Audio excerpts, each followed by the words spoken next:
Yes, people, welcome to the January edition of the Talk About It Network special, hosted by myself, Flawless Mr. Take Note, and I'm joined by 5 representatives from the Talk About It Network special. The only person that is missing, so I've got JV with me, Linda, the whole Red Lion Gang, Nick, Mike, and Alan. First and foremost, Linda, we'll start with you. How you doing? How's your month been, etc., etc.?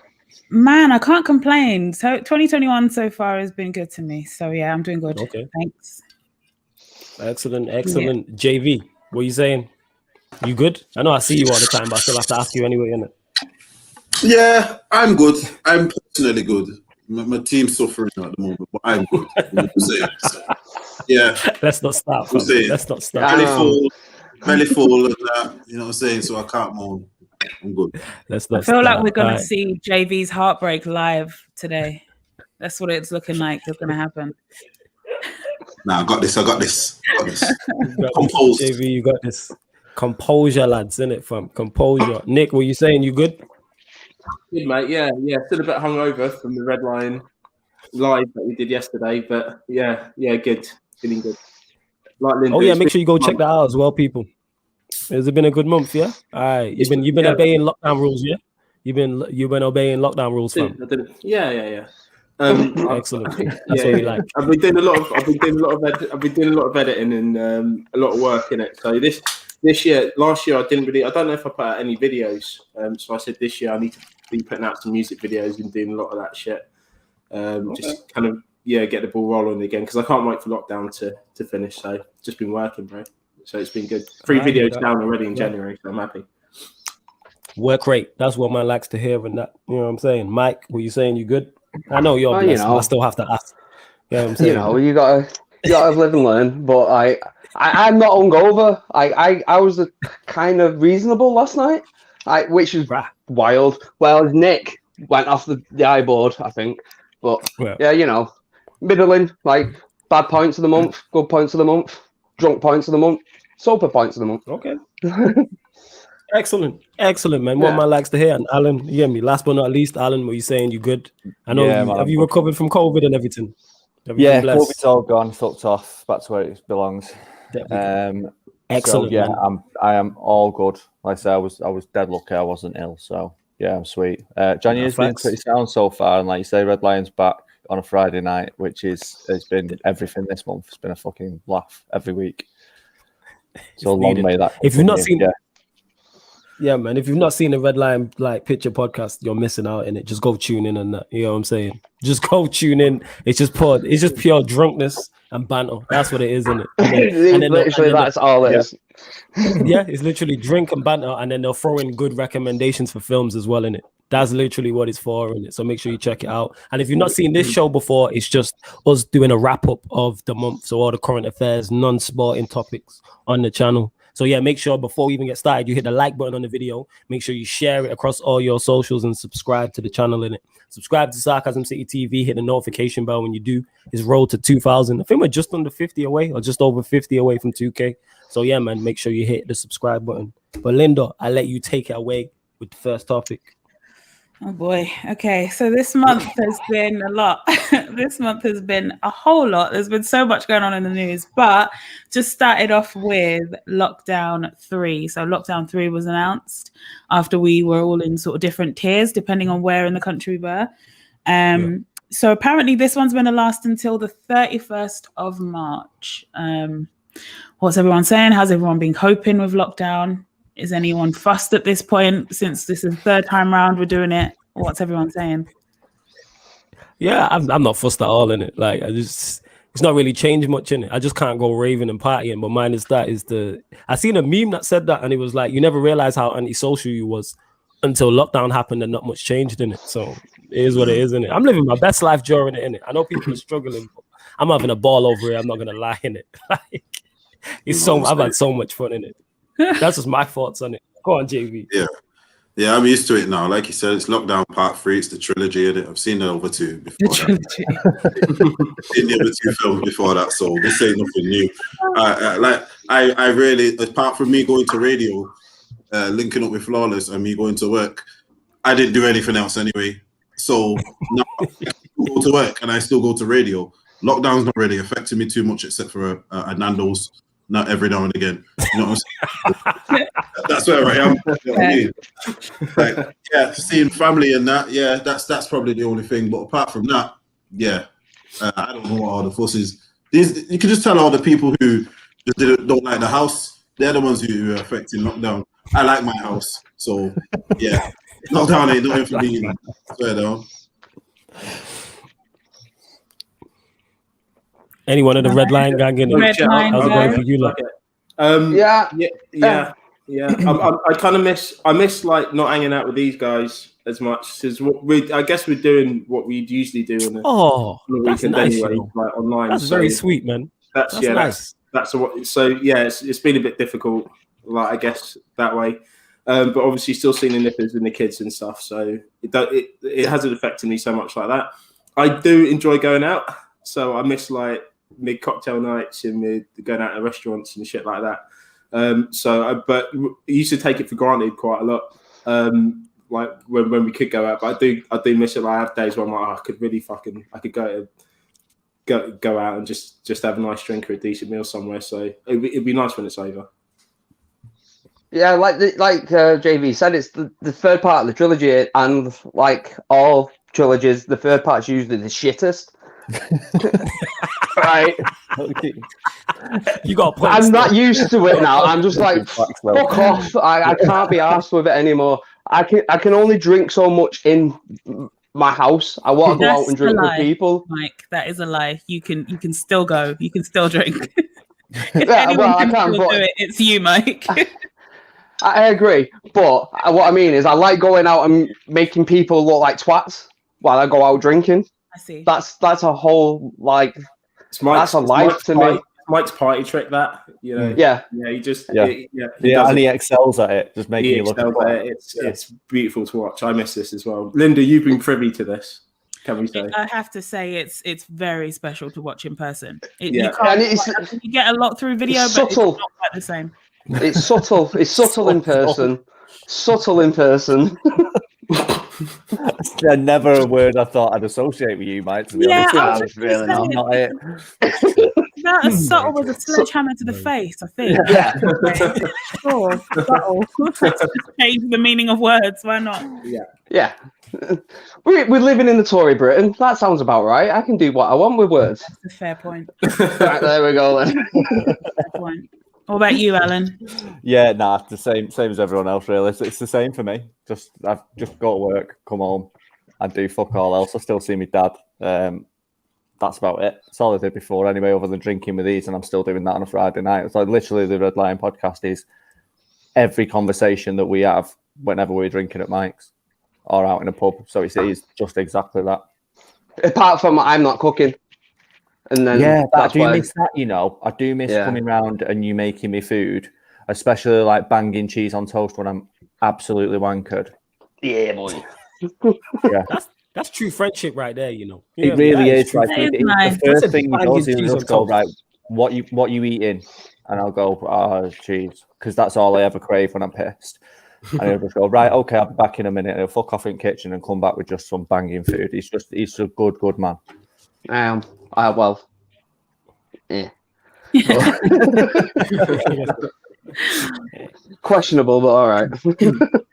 Well, I, for one, I'm glad. I know that previously I was quite like skeptical about the vaccines and stuff, just because they came about very quickly, and also I have a very big grudge against Pfizer. They don't know I exist. Obviously, this is a very one-sided grudge, but like I absolutely hate them. So when they first came out with it, I was just like, nope, I'm not doing vaccine. But it's actually quite encouraging to see the stuff that's going on with the vaccine. I've spoken to several people now who have had the vaccine. They told me how they felt. Also, I think I saw this week Novavax and Johnson & Johnson are among the latest companies to develop vaccines as well. Johnson & Johnson's a one shot as well. Oh, is it? I didn't see that. Okay. Yeah, Johnson & Johnson's a one shot, but it's, I think, 66%, whereas the others are like 80, 90. Something. Yeah. Yeah. So it's one shot, but it's effective from the moment, basically.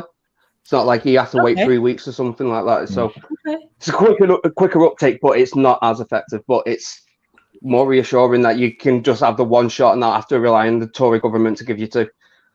Flawless, you beat me to it. I was just about to put that one up. That's what, what's mad is we spoke about it on Sarcasm City, and that's why JV just leant forward, because we spoke about this on the Sarcasm City episode, and he was like, "Yo, the same company who makes Viagra is making the vaccine." And I was like, no chance. The man googled it, and it's facts. You know It's what? actually true. You know what it is? It's a subliminal message to let us all know we're getting fucked. That's what subliminal message. Bro. How can the Viagra people make the thing what's supposed to say? No, bro. To be fair, Viagra wasn't developed to be Viagra. The original thing, it was supposed to be like blood pressure medication or something, and that was a weird side effect. So then they were like, "Oh, let's market this instead."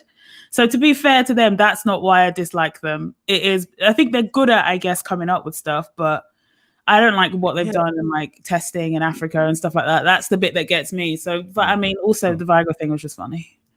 It was just so good. basically, they stumbled across that as a side effect and said, "This it is was good. an accident." Let's Yeah, I move think they forward were treating like they were treating high blood pressure, and then like the subjects. You know how you have like some on a placebo and some on the actual drug.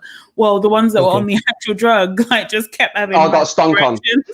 And they kept having these erections for like hours. And it was something like they just kept seeing them having these erections for hours, and they couldn't explain why. And then they realized it has to be a side effect of this drug or a component of the drug, and that's how they came up with Viagra. Something like that. Don't quote me, but okay. So these people who stumbled across that, we're now trusting to deal with the most, you get me, biggest virus we've ever dealt with in life. Is the people who stumbled across Viagra by accident. Yeah. They stumbled across solving like millions of man's problems. Like, you know what I mean?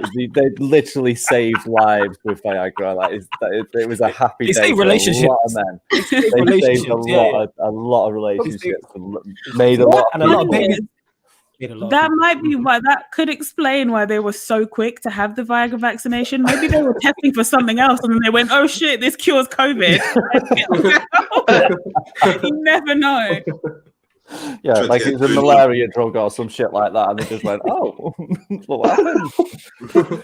Oh my god! Oh Jesus! Yo, everyone, make sure you hit the like button. Mods, get everyone liking, sharing, and subscribing. Let us know how many likes we are on in the comments too, please. Yeah. Go on, Linda. All right. Next up, I know we were joking about this before we went live, Alan, and usually you just stare at me with a blank face when I come up with certain topics. No, I'm not picking on you yet. I was gonna say, well, quick. No, we were joking about how normally, like, actually several of you, but mostly Alan will look at me like he has no idea what I'm talking about when I bring up a news story. But this one, I'm sure you heard of. The insurrection. So the fascists, right? All of the fascists together. Well played. Damn it! You guys can't nod too quick. I was going. You shouldn't have said, "Alan, this is for you." No, because I was trying to be clever with it, and then but then I got straight in with the fascists. Right? I'm not calling you. Of course. Anyway, yeah. So the MAGA folks, they stormed the Capitol and attempted a coup as Biden was being confirmed. So this was before the inauguration. This is when they what was it? They certify the electoral votes. So they had the electoral college votes in like a box or something from all the states. They were at the Capitol. The senators, the member of Congress, were literally in Senate, having the hearing, about to confirm Biden's win. And then, they decided, no, we're not going to do this. They had quite a lot of help. There's been lots of footage and lots of stuff that came out afterwards, where they had run-throughs of the Capitol given by senators, namely, what's-her-face, Marjorie Taylor Greene, who I'm incredibly shocked to this day that she is in. She is literally Katie Hopkins of America, but she has power. It is mental to me. It's as if Katie Hopkins was an MP. That's what it looks like to me. Like, it's fully mad. This woman, if you see any clips about her, like of her, she's mental. She got her fame when, they had they had the school shooting in the States. So she said Sandy Hook, didn't she? Yeah, but you know, one of the big ones that ended up Parkland. with the Parkland, that's it. They had a group of kids that ended up being like super famous, and they had like you know, they had like a whole movement going on. And then one of the kids, David, she was like following him around, like she was videoed following him around, attacking him, saying, why shouldn't people have guns? Why are you trying to take away people? This was a kid. He was like 17 at the time and had just experienced a horrific shooting at his school. So this and is she was saying, I've got a gun on me as well. She was saying she had a gun on her. And not only is a crazy person like that didn't get arrested or cautioned or jailed or anything, she's now a member of Congress. So that's just the level of crazy we're dealing with. Anyway, so they were, you know, showing them around the Capitol the day before, encouraging all the MAGA lot. And then I think it was January 6th, they all just went in there. They took over the place. They literally shat on the floor and smeared it on the walls of the Capitol. They stole items from the Capitol. They stole flags. They stole Nancy Pelosi's computer. They sat at her desk. They took selfies with the police officers. Police officers were letting them in the back. They were opening the gates, letting them all flood in because, you know, these are their people. And yeah, so all of that happened. They were trying to they threatened to hang the vice president. They were saying hang Mike Pence, and they videoed themselves chanting it. So that was, you know, smart. And now the latest police officer just died. So a second police officer, sixth person that has now died. And this was from injuries resulting from that incident. Yeah. So what did you guys see it? What did you think? What stood out to you at the time? Let's start with Alan. I think Alan was there. Is that your mate there?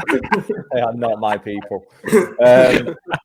Yeah, I had to turn it off at one point. It got to a point where I was just like, I can't see any more stupid shit today.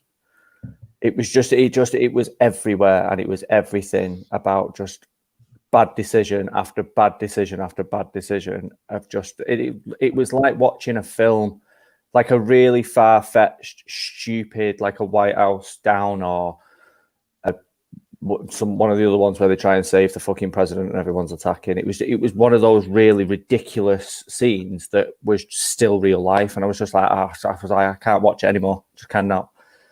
It was just, like I say, just fucking insane. I don't know. I didn't hear a denial of him being there, to be honest. Yeah, I definitely wasn't there. I wasn't there. I 100% wasn't there. I was still in England, firmly in England. So, yeah. I feel like that's where you caught COVID. I just find it super interesting that you all of a sudden just had COVID. If Alan turns his camera slightly to the right, we can see one of the flags that he stole. Wow. Hang on, which way's right? I reckon you still got Nancy Pelosi's laptop in your room. That's what he's watching this off. Yeah, that's what he's watching this on now. Yeah. Fucking hell. Yo, just before you go, Mike, for those people who haven't watched this show here, we just do a wrap. So if you haven't seen a Talk About It Network special before, we do a wrap up of the whole month. That's why it's called Talk About It Network Special, January edition. Non-sport, current affairs, we all get waved and just banter each other. Like, that's literally what the show is about, just for those who haven't seen it before. Yeah, go on, Mike. Just have to clear that up. Your football fan in the comments. Yeah. I was just gonna say it was what was basically predicted by most of the left-wing press 4 years ago. This is going to end in tears. It's going to end up with him putting himself before the country. He's an egomaniac, and it literally went. It probably went a little bit. It went further than I thought it was going to go. I didn't think it would. Yeah, I didn't think it would gone as far as it. Like them not getting moved out straight away, like not being rounded up. I thought they would have snapped back because it's the capital. Like I thought it was like their hollow ground. Like I thought they wouldn't allow it. Obviously, everything went to shit. There's far more people to be worried about in not just politics, but in positions of civil service, police. Everything, like, but I don't know if you can count that as the same. It's going to be the same over here. Like when Boris comes up for election, what's going to be like? Then? Nah, he's not even going to lose, let alone. I think he'll quit before then. Anyway, to be honest, I think he'll quit, but they're not going to not vote Tory. This country is so it's just not vote. I don't see a way that we're not voting Tory in this country at this point. No, that's what I'm saying. It's like if it gets worse here, I think our political system's a little bit more stronger than theirs. I hope, but I thought Americans would have stood for the capital a little bit stronger than they did. So, yeah, my opinion might be completely skewed here. Like, I thought like it was going to be bad, but I didn't know it was going to be that bad. I didn't think it would be for sure. I didn't think it would be policemen and women dying. I didn't think that would have happened. Like, I thought it might have been deaths, but I thought it would have been counter protesters or something like that. Right. I agree with Mike, but I also think that like Trump is so much like he's definitely capable of instigating something like this. Definitely, it was definitely in his character. It's remarkable how people just can't see this, like how so like self-serving he is, and he doesn't even try to hide it. And the fact that people would still back him and defend him even now. You know, I mean, we've literally seen democracy fall on our screens. You know, we've seen these people literally storm the Capitol, like you were saying before, police officers letting them in. We've seen vandalism. You know, I'm not trying to, you know, be the martyr or that guy, but, you know, we spoke about it very briefly on the Red Lion Live, and it was just the difference in the BLM marches to this. You know, the police reaction. We're talking about a march, yeah, for the rights of people in society, and we're talking about storming a US public place. You know, the level building. Exactly, a physical building. The demolishing this building, the killing of police officers. You know, it's if people can't see it now. I mean, it's horrible that it happened, but I hope some people are a little bit woke about this as well, because I was surprised about the shock, really, more than anything. I wasn't surprised that it happened. I was surprised the reaction that people were having. Oh my God, I can't believe this was possible. Oh my God, you know how come? Yeah, even the fucking BBC pointed out the difference in between the marches and this and the police reaction to these, and they said it's paramount. You know, you can't not see it. It's ridiculous. And you know, for me, the whole thing is it's just like Alan was saying. It's an absolute joke. It's stupidity at its highest. But the same thing, it shows how truly divided the Americans are, and the injustice as well. Like I think what's so worrying about it as well is, I think we was talking about it, and you might have mentioned it, Linda, on the November edition, is the man that incited all of that had his finger on the nuclear button. And it could have been as frightening as it was, and as disgusting as everything that happened, it could have been so much worse. And that's what a fucking horrible world to live in, that something that bad happens and you're kind of almost grateful that he's not just fucking nuked the country. Do you know what it is, though? Just a quick one on what you said about him having the nukes. I heard that he's the first ever president they've hid it from. So he's not actually had the full. If he gave the say so, someone else would do it. But he's the first one who's not actually had the, you know what I mean, the direct. Well, they have a code, don't they? So I fully believe that someone on his staff was like, we can't give him the full code, man. Just give him 1, 2, 3, 4 or something. Like we can't. Apparently, he's the first one to not have the himself. Normally, you know what I mean. He's literally got like someone else who would have to like okay it. You know what I mean. He's the first one to not have it. So that shows that they know what type of man this guy is. Do you know what I mean? Yeah. He wouldn't have nuked anywhere anyway. That's what annoys me. That's what annoys me the most, because so many people knew who he was. I think Mike, you mentioned about either Michael or Nick, sorry, mentioned about not like people. How could people not know? And hopefully now they can see. I think the worst thing about this whole thing is that many people knew and they let it go because it served their own purposes. I think the fact that so many people could see he was self-serving is because they could relate to him. They might not have agreed with his policies. They might not have agreed with locking babies up and separating them from the children at the border. They might not have agreed with specific things that he was doing, but the self-serving part of him, they could relate to that. And I think that that is a big thing that we have now around the world, which is why it's easy for us to turn away from terrible things or get desensitized or, you know, feel like it's all just a running joke and not really see the humanity in it, because we can relate to that level of selfishness, right? We can relate to, not necessarily us, but I'm saying as human beings, we can relate to feeling like you want to hold on to power or feeling like you don't want to pay more in taxes, so you feel a bit sorry for billionaires. It's mad that there's circumstances where you go onto it right now, you will find a very poor person arguing in favor of Jeff Bezos on something. Mental. Just the logic of it, it's not there. But it's because we hope that at some point we're going to be in a situation to have that kind of power, and we don't want to let that power go. We don't want to share our resources. We don't want to do X, Y, Z. So when you see someone like that, it's not because you can't see the type of person they are. It's not because you can't see they don't care about the world. It's because you relate to their personality. You relate to how selfish they are. If that wasn't true, if we were simply going on the people who would work for the country, Bernie would have been president of that country a long time ago. A long time ago. Corbyn would have won prime minister here a long time ago before the BBC decided to somehow paint him as a Nazi. Should have won. Right? So there's so many, I think there's so many levels to it. And I think that it does us a disservice to think that these people are stupid. It actually, it's a lie. It's a bit of a con to tell us that, no, these people are dumb. They don't really know. It's just a few racists. No. This is how they think. They are holding on to systems of power because it benefits them. And as soon as you threaten any tiny bit of that with democracy, not with cheating, with democracy, they will storm your federal building and they will shit on the ground, literally. And they will give the National Guard COVID. They will kill police officers.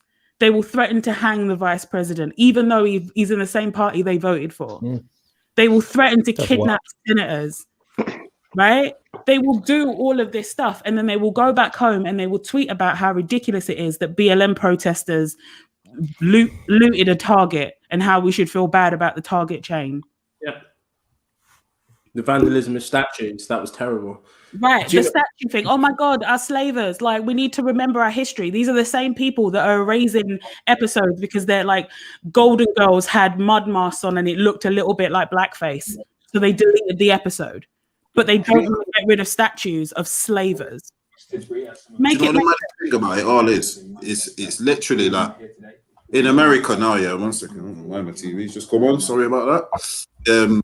In America now, yeah, you could literally like you can get in trouble for something as simple as jaywalking. Yeah. Yep. So man can walk across. If people don't know what jaywalking is, it's crossing the street, not at the crossing. How many times would we be in jail in England for that?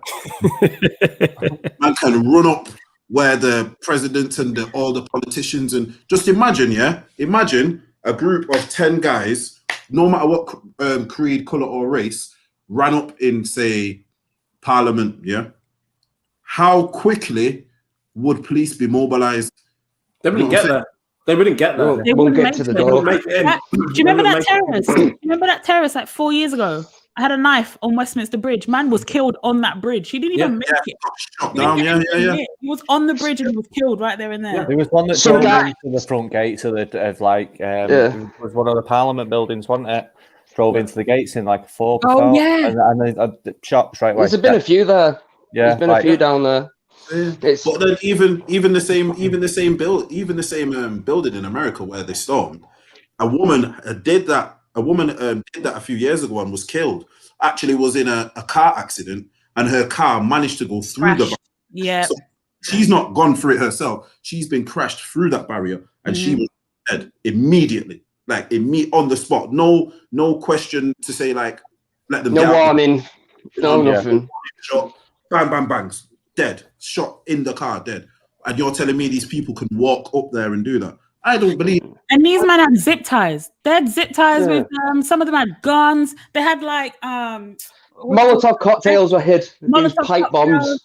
Them man had Molotov cocktails like it was GTA. No, they were pulling them out of nowhere like it's GTA. They had pipe bombs. They literally hid pipe bombs. Like they were trying to do bad things. I think the facts, GTA cheat codes.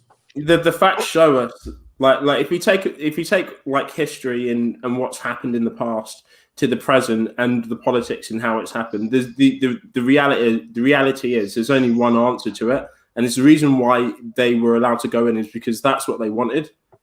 That's what the law enforcement's what they didn't stop them because they didn't want to stop them. They wanted them to go in there. They let them people. In. It's that they wanted this to happen. They want America. Well, not America, but these guys want this to happen. That's the only reason why it happened. That's it. If not, it wouldn't have. It's as simple as that. I think it's not even they wanted to. I think it was a whole setup. I think it's like you guys come on this day, and we'll make sure the security is the whole area, and because the whole area where it is, you can't approach there like that. Literally, it doesn't make any sense when you actually look at it. Like literally, you cannot. I've actually been there, right? I went on a school trip, a college trip for the first inauguration of Obama, right?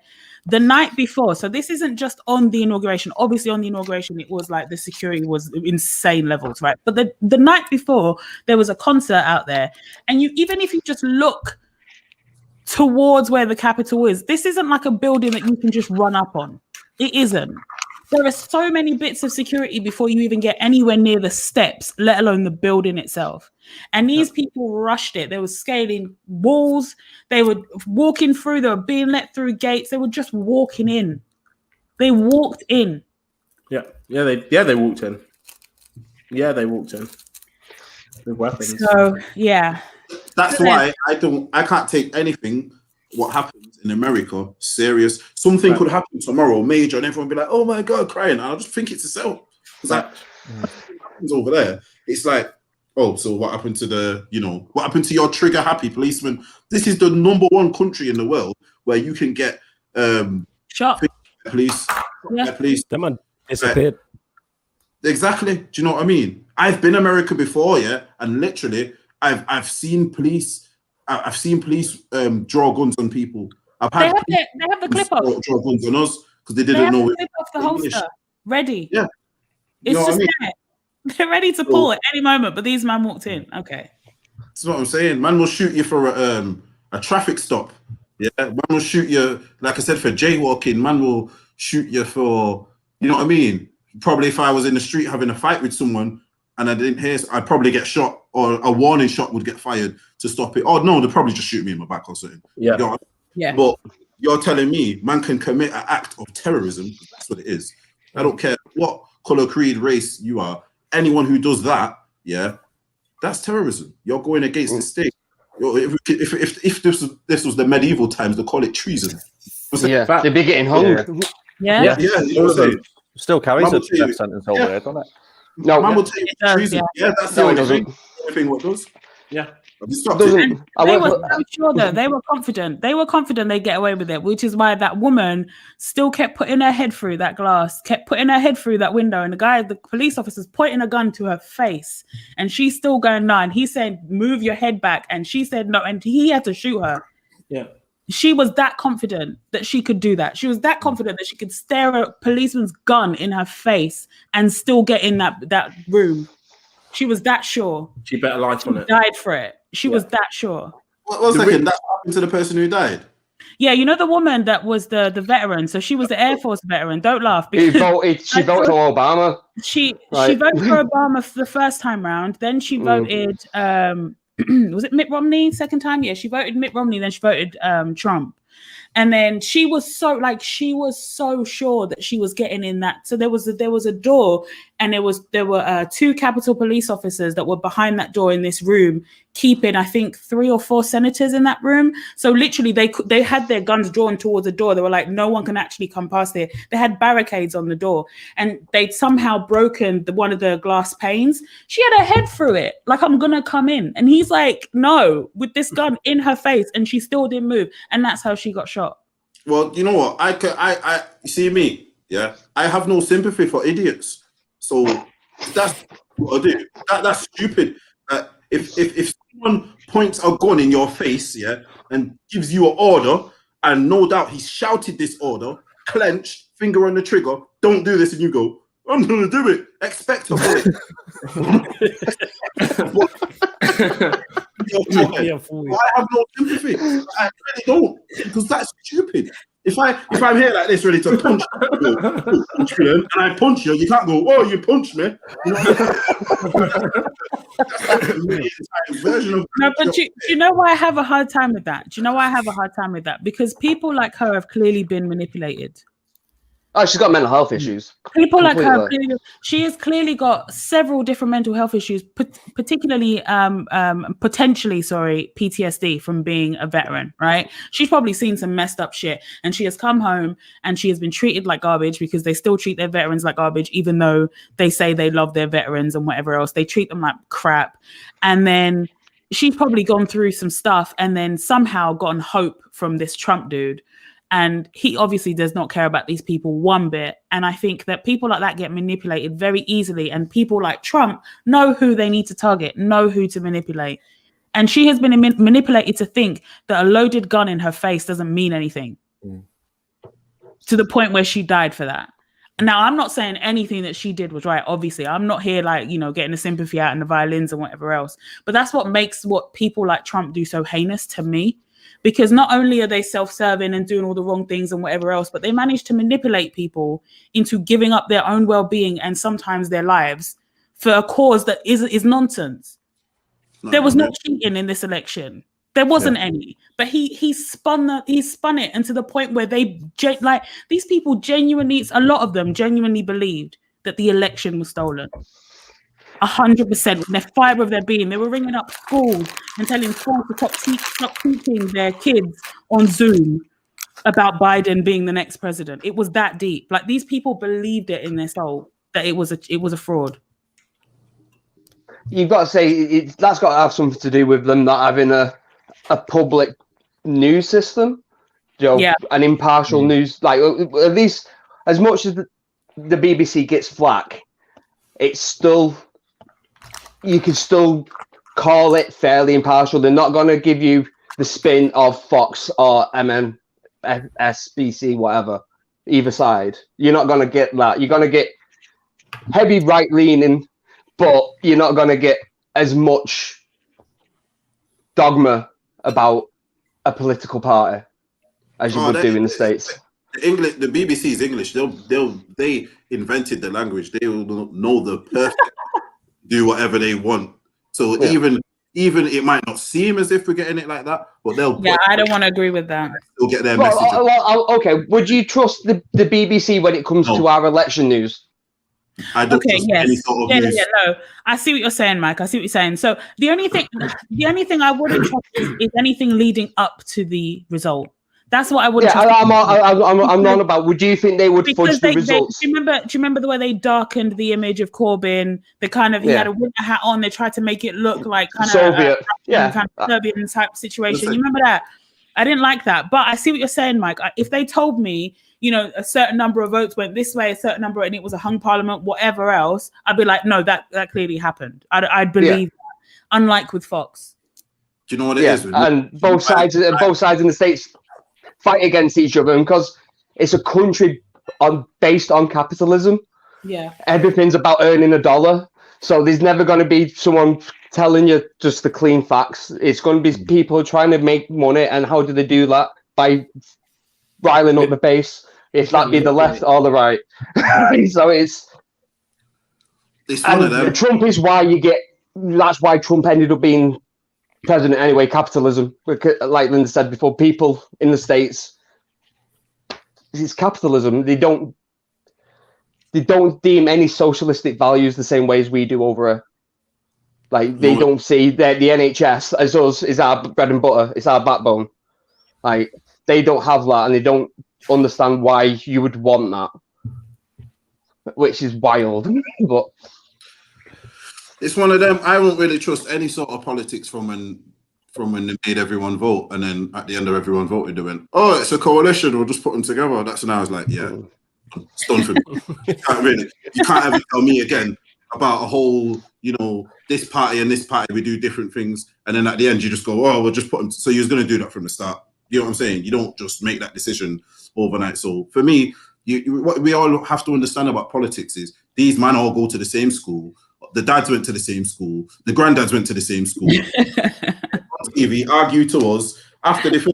Why do you think they've got a bar in there? Why is there a bar in the thing? Because after they finish, they go and have a beer and laugh at us. Go, oh, that was a good one. I mean, you're not wrong. Same thing. So I don't. Politics for me is the oldest trick in the book. It's the oldest manipulation tool there is. Politics is the oldest manipulation tool because it makes you think you have a choice when you don't. You know what I'm saying? So that's why I don't trust any sort of politics. There's always some sort of agenda.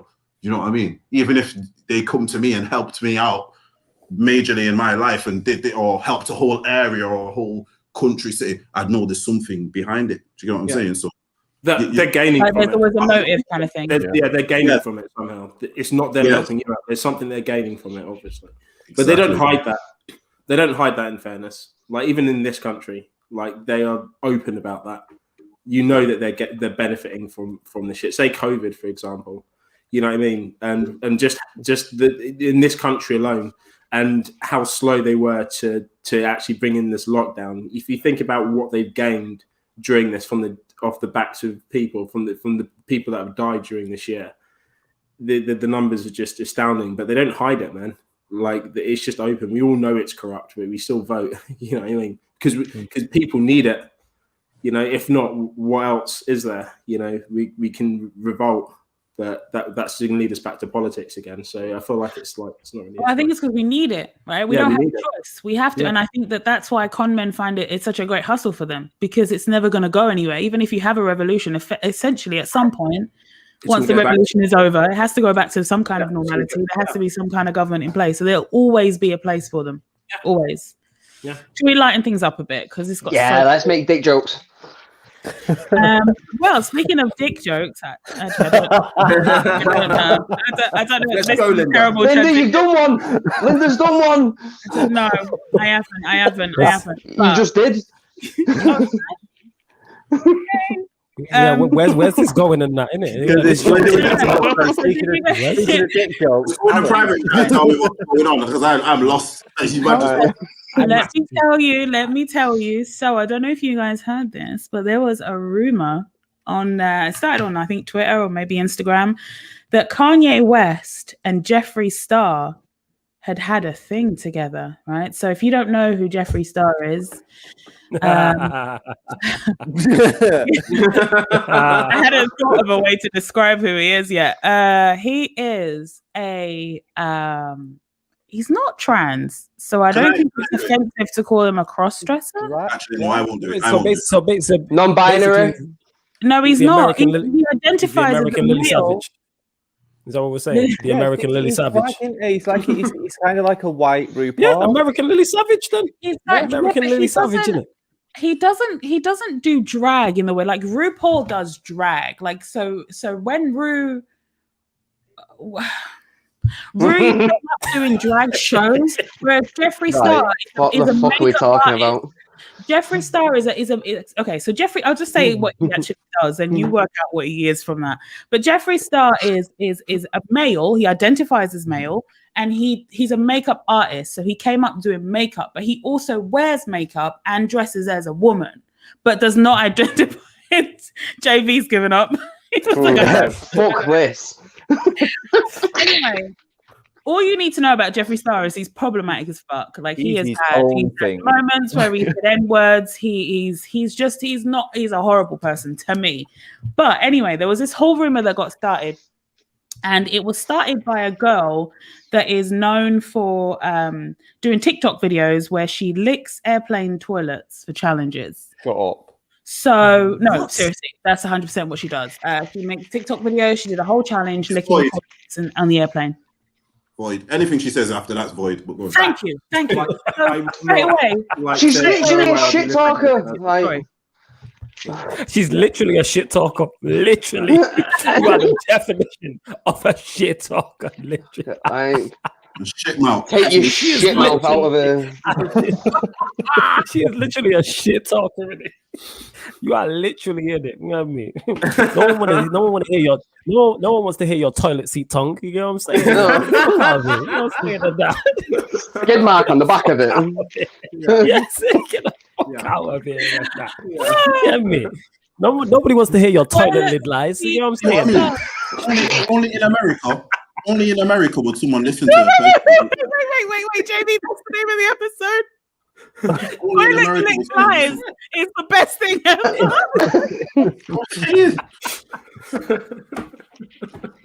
Wow.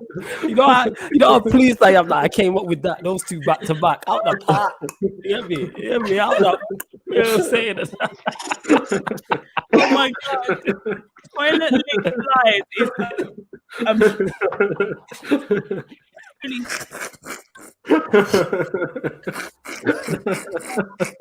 She's enjoyed that much. She's frozen. Flawless, can I just ask? Is it actually a saying? Is that like a thing, or did you just come up with that? Nah, I just made it up. I just keep I'm using that from now on. Like, I don't want to hear your toilet lid live. That's brilliant. I'm so proud of you. I'm so proud of you. That will work in any room. You can say that to the kids, Nick. It'll be fine. I'm gonna tomorrow. Yeah, I know one of them's gonna. I'm just gonna be waiting. I'm gonna set them up for a live just so I can say it. Did you eat my sweets, Paula? Did you eat my sweets? I ain't listening to your toilet lick lies. I need to leave the show because I've peaked already in it. If I stay on, I'm not hitting over the top of that. That's the best I'm coming up with. That's it. That's the bar. Peak down, carry on drinking, it'll be all right. on every single episode of your 17,000 shows that you do, Flawless, toilet licked lies guaranteed is it. That's your peak. That's it. That's it. That's it. No one wants to hear that. But yeah, go on. Sorry, baby. I completely interrupted you because I needed to laugh that one out. I wouldn't have been able to hear what you're saying. You know what it is though? Ain't this that same guy who took that MMA baller from his missus or something? This Jeffree. Oh yes, it is. Same guy. Oh yeah. So they were saying, because there was this whole rumor of Kim K and Kanye divorcing. It came out of that. So everyone had been talking about it, but Kim K hadn't come out saying it's not true or it is true. She just hadn't been talking about it. So everyone's like, that means it has to be true. And then all of a sudden, this girl that licks toilet, airplane toilets, she came out with her toilet lick lies and said that the reason they were divorcing is because Kim K caught him with Jeffree Star in bed. How true? You know what? Yeah. During COVID times, and people ran with it during a whole pandemic. People ran with that. As mad as Kanye is, I just don't. I can't see it. Like, why would you have Kardashian and then bro? Why would you have? Because it's Kanye West, fam. Nah. It is the most Kanye move. It is the most Kanye move. Flawless. Don't. There's no way. There's no way that this happens. Yeah. This is just it's definitely not happened.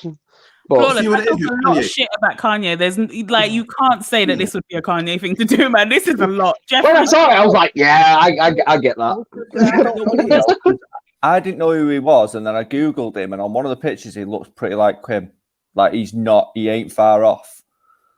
Oh, he's had they've probably got the same doctor, to be fair. Yeah, there's not a lot of difference for a bloke dressed as a woman and Kim Kardashian.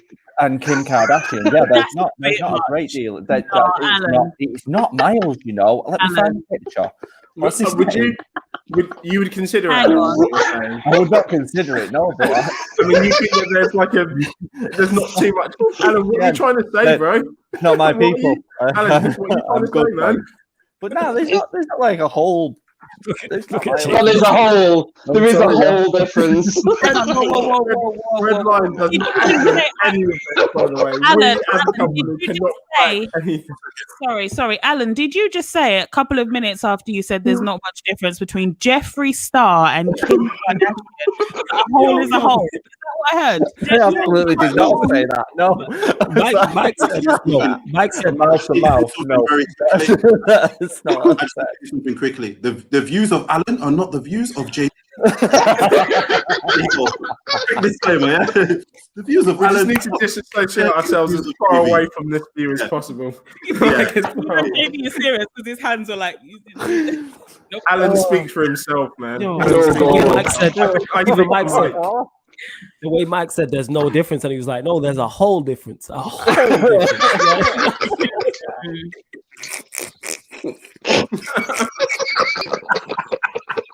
See, Alan, I didn't even have to do anything. You do this yourself. Like,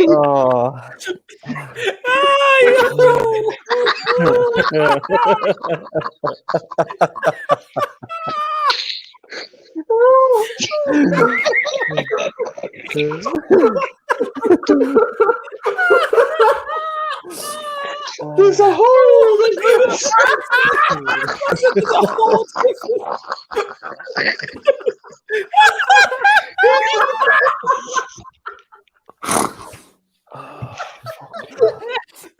wait, down.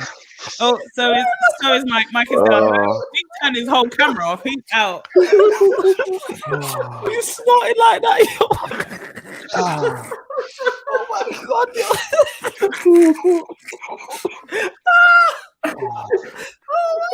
Use this time to top up my drink again. While you guys are having a good time. Yeah. A quick drink. I'm gonna go get my drink. Yeah.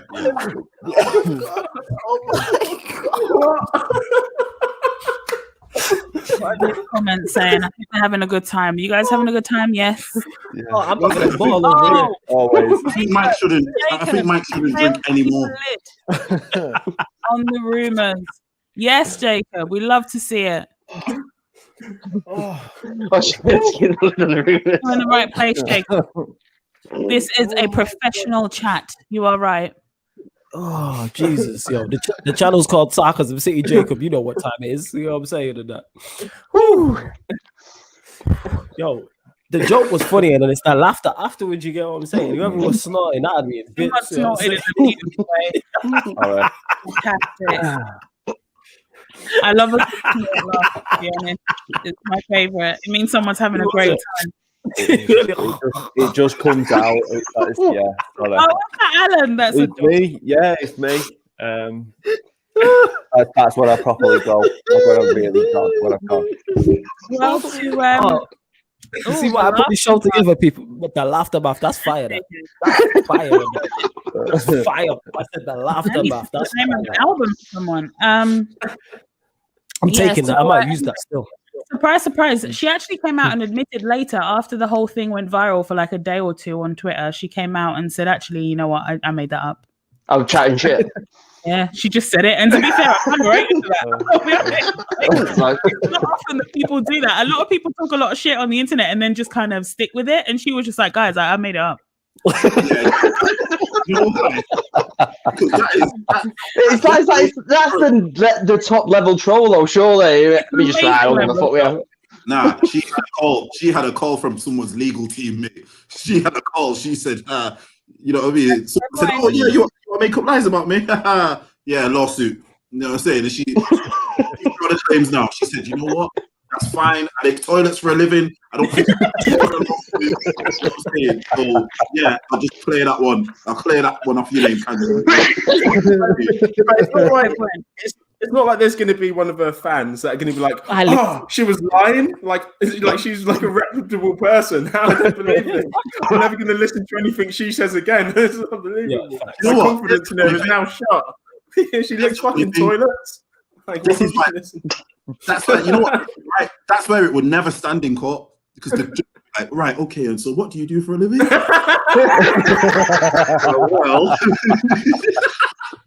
you know what I'm saying? When you know what I'm saying? I didn't even answer that question. You know, Well, you know, I 5 million views for Liquid Toilets on YouTube. So there's no the credibility is gone. Even if it was true, the credibility is gone because of, you know what I mean? Yeah, facts. What little it was of it. Right, the judge would just be like, "Yeah, we're done here." Just this is over. You pull up a sheet and it says occupation and it says toilet seat. Oh, yeah, this is a wrap. We're gonna knock this out in 5 minutes and that. We're knocking this case out in 5 minutes. Yeah. One next. You know what I'm saying? Next. You get me what I'm saying? Get this shit off my desk. Literally. No, there's always gonna be a shit one, isn't it? Always gonna be a shit one. What's funny to me is the rumor. I mean, I think obviously a lot of people are home, right? Depending on where you are in the world, you might still be, in some form of lockdown or other. So a lot of people have got time for these stories, man. They are making them trend. So I think it trended a good 2 days on Twitter anyway. People were talking about it. So it was a good thing. But what I did notice is that like news outlets or people posing as news, because, news looks a little bit different these days, right? You've got a lot of the bloggers who are now news, right? They didn't pick it up. They didn't, because obviously it was so ridiculous. Even before she admitted she was lying, it was just so ridiculous. There was no evidence at all. It was just something that someone randomly had said. Put aside her credibility, it was a random thing that someone just said on social media. So they didn't pick it up, but it still managed to trend for a couple of days. So I feel like this is a bit of a running theme, and almost going into the first point. I feel like it comes to the point where people if they think about it in their heart of hearts, they just need something. You know what I mean? They need to believe that, like, they need something, and it goes back to the Trump saying that the votes were rigged. If anyone really thought about it, the lack of evidence, if they really thought about it, they would have thought there's no evidence to back this up, and they would have asked for that. But all they wanted was an excuse, and an excuse to follow him. It's almost the same thing. People just want a reason to persist, to pursue, just to take their mind away from what's actually happening, which is fucking awful. So it seems to be that's why facts are so important, right? I think that's why having credible sources are important. The president should be a credible source. They haven't originally, this isn't new to Trump, right? There's plenty of presidents who have flat out lied about so much. But I think that having things like credible news sources and credible sources that you can go to for facts are important, because even though this is an age where we have access to information more than any other time ever in existence, it also means that we're subject to a lot of shit, a lot of bullshit, a lot of rumors and stuff that doesn't make sense. And that brings me nicely on to my next story. I'm not going to sit on this long, to be honest. I'd rather move on to a funnier topic. This just really pissed me off and I could not leave it out. Is this going to be another Linda rant? Is this where we just sit back and listen? Get off your chest, innit? Because I need to get this one off my chest. I need to speak to the people, watching, whoever happens to see this at some point. Complex, you should be ashamed of yourselves. Complex started off as like a hip hop blogger site, still doing good things. I'm not cussing them out completely, but for this, they were really wrong.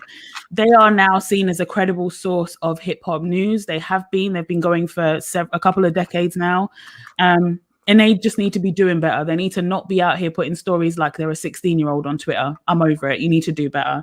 They basically set off a roller coaster. It was a viral roller coaster. They decided to publish a story based on a fake rumor.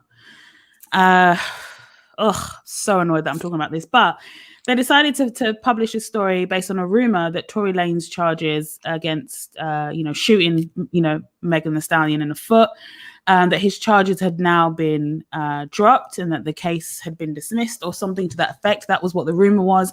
They decided to print the story. I don't even think they bothered to put an allegedly, but even if they did, it doesn't matter. You shouldn't have published that. Journalistic sources, that doesn't make sense. A random rumor on the internet with a fake screenshot doesn't make any sense. So the rumor was that Tory Lanez, the charges against him had been dropped and that he was no longer going to court, facing a charge of, I think it's aggravated assault or something along those lines for shooting Megan Thee Stallion. Because this story then went viral, right? All the hip hop bloggers then picked it up and they, because they all kind of do this thing where they source each other or they quote each other. So they link back to the, each others' websites. So everyone was linking back to this Complex story because they are seen as a credible source in hip hop. This led to Megan Thee Stallion having to put out tweets saying, first of all, it's not true. The charges haven't been dropped. Literally, the date of the case was just moved from one day to another. That's all that happened. He's still having to go to court. You know, I'm sick of having to tell you guys that this thing happened to me. It's fine if you don't believe me, but, you know, whatever, basically. She ended up having to, which really broke my heart. She was talking about how people talk about protect Black women all the time because it's, you know, in fashion on Twitter at the moment.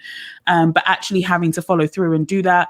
The number of people that I saw gassed at this whole Tory Lanez thing, the number of Tory Lanez fans that were out here saying, you know, feeling vindicated because they supported this man's music, following the story, and were just so excited and frothing at the mouth that his charges had been dropped and that it was all somehow a lie based off this crazy rumor. If it was just a rumor alone, trolls are going to troll. That's what they do. But Complex deciding to publish it as a story, publish it as something that was real, it's insane to me. They know better. They know they should be doing better. There was no evidence that any of this shit was real, and they still published it for the views, for the clicks. And that pisses me off because it leads to someone being harassed all over again. Everybody was in Meg's mentions. Everybody. Talking about, oh, we knew you were lying. We knew you were lying. All over again, as if she didn't have that enough before when the story first broke. Meanwhile, she's never been the one to even break the story. Meanwhile, when the police turned up, she didn't even tell them that he'd shot her. Yeah, she held it down still. She held it down. So they She held it down. 4 Black people in a car during Black Lives Matter protests. Those cops would have shot them. LAPD would have shot them. Yeah. At least one of them. So she did not say that he shot. She still protected this guy. She didn't say anything when the story broke until people kept saying, we want to see your medical records. You didn't get shot.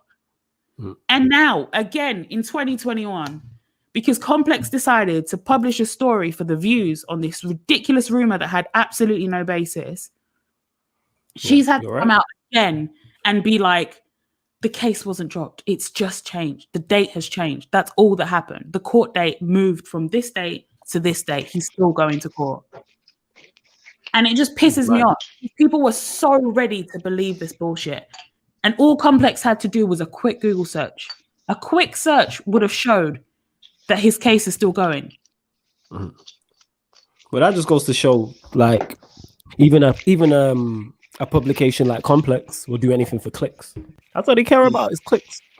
Even like you said, that's a solid, verified publication. Like we all know of Complex. You know what I'm saying? So the fact that they do that without doing their research tells you about it. They knew that was going to get clicks, but like you said, they could have researched it because you have a duty of care when you have the reputation they have. Like we have a duty of care on here, but nowhere near to the level of a Complex. You know what I'm saying? Like all you have to do is just do your due diligence, and then you would have found. Are they going to take him to court? Yes, for that. To appear in court in I think next week. I don't know the exact date. It's a date in February, but I think it's early February. So it's either next week or the week after. He's got a couple of charges I think he's facing because they caught him with the gun when they searched the car. So the police arrived and she just said she cut her feet, which is why he wasn't initially arrested for aggravated assault with a weapon. He was arrested for having the weapon because they found it in the car when they searched it. She was then taken to hospital, treated for it, but it was obviously when the doctors saw it, they were like, these are gunshot wounds. So on her medical records, it says gunshot wounds. But when she first spoke to the police when they arrived, she said, I've just cut my foot on some glass. She was walking on it. There's video of her. It's like a CCTV of her like limping on the foot she was shot on. This is why they're all stupid. It's why if you're not really in that street stuff, just leave it out. Because if you've done that now, if you've shot somebody, you'd get rid of the gun, wouldn't you? You wouldn't just sit with it like, all right. You know what I mean? So every time I hear something more about this story, it's like, it's just stupid. Because then here's the thing now, people are saying she needs to drop charges, not realizing it's gone past that. She can't drop charges. She can't do anything anyway. She's not even the one that told. Yeah, that's what I'm saying. The other scary thing is, like we were saying about America and the laws and the way they are terrifying, is that if he'd have had a license to carry, he's not getting arrested, and she's never getting seen to the hospital with gunshot wounds. Yeah. Because that's the only reason he got arrested. So if he's got a license to carry that weapon in his vehicle, when the police ask him if it's there, and he says, "Yeah, I've got a gun in my glove compartment. My license is in there as well," they walk away from that situation, and no one fucking knows what happened. Yes and no. I mean, yes, because that's how mad America is, but also the fact that she didn't say that she. I mean, it was actually, considering she'd just been shot and it was all happening in that moment. It's actually incredibly smart of her to not say that he had shot her, because I think that reminds me, when you were talking, Alan, it reminds me of Philando Castile in Minneapolis, where he had a permit to carry a weapon, and he was stopped with his girlfriend and daughter in the back seat, and he was stopped in a traffic stop, and the police officer was at the window, and he, asked him for his registration, whatever, and he said to the police officer, "Look, just to let you know, I have a permit for it, but I do have a gun in the dashboard," and they shot him through the window anyway. Fucking hell. In front of his baby. The video of that is horrifying. Yeah, it's horrible. She was on Facebook Live. She started Facebook Live in the whole thing, either Facebook Live or Periscope, one of the two. She was live in the whole thing as soon as they were stopped, because obviously, she could feel it. Yeah, the States. And they shot him, and he had a permit for it. So yes, in one respect, yes, it's mad that in somewhere like the States you can have those permits, but the fact that she had the wherewithal in that moment, having been shot, to think, you know what, I don't want either him or anyone else that was here, so there were 2 other people with them in the car, to be shot. So let me just say I cut my foot on some glass, and then still all this shit is happening to her. This is the thanks she gets for doing that. Like she said, she should have let him lock him up. She should have said what he did, man. Fuck that guy. I ain't gonna lie, you know how I look at this, yeah? Don't get me wrong, Tory's very wrong. But the more and more I look at this, it's like, if she's gone to the trouble of doing that, then it's like, oh no, you know that you've played some part in what's happened, and because I don't believe that. No. Oh no. I'm just saying in terms of I definitely think she's wound him up. I don't get it. No. I'm not disagreeing that there was an argument, and then she even said in her diss that she told him, "You're not hot, you're just on the remix." Like, she was cussing him out in the car. I'm not trying to say that she wasn't winding him up. What I'm saying is, one, there shouldn't be enough winding up that you shoot me, and two, that's not her protecting his life and the life of the other 2 people in the car from being shot by the police doesn't mean that she's aware that she did something that deserved that treatment. Do you understand what I'm saying? Some people are the just whole situation. Nature. Yeah. No, but all right then. I'll put it to you like this: we're all somewhere now, and I've got a gun on me. Are you going to be around me if you know I'm a hothead with a gun on me? Yeah, but if we're cool and you have a gun, that's just you. Nah, it can go west. No, come on. That's how I see it. They all have guns. What are you talking about? Everyone has a gun. Bro, I'm telling you right now, if I'm around someone and I know I've got a gun, I know west at any time. I'm not around you like that. I'm removing myself from the situation. You're thinking about yourself in this country, in this situation, in a country where guns aren't big like that. In America, nearly everyone has a gun. He had a permit. There's more guns than people. Everyone has a gun. So if you're saying you wouldn't be friends with someone because they carried a gun, if you lived in the States, you wouldn't have any friends, JV. That's what I'm trying to tell you. Yeah, I wouldn't have any friends then. To have one. I'd keep myself to myself then.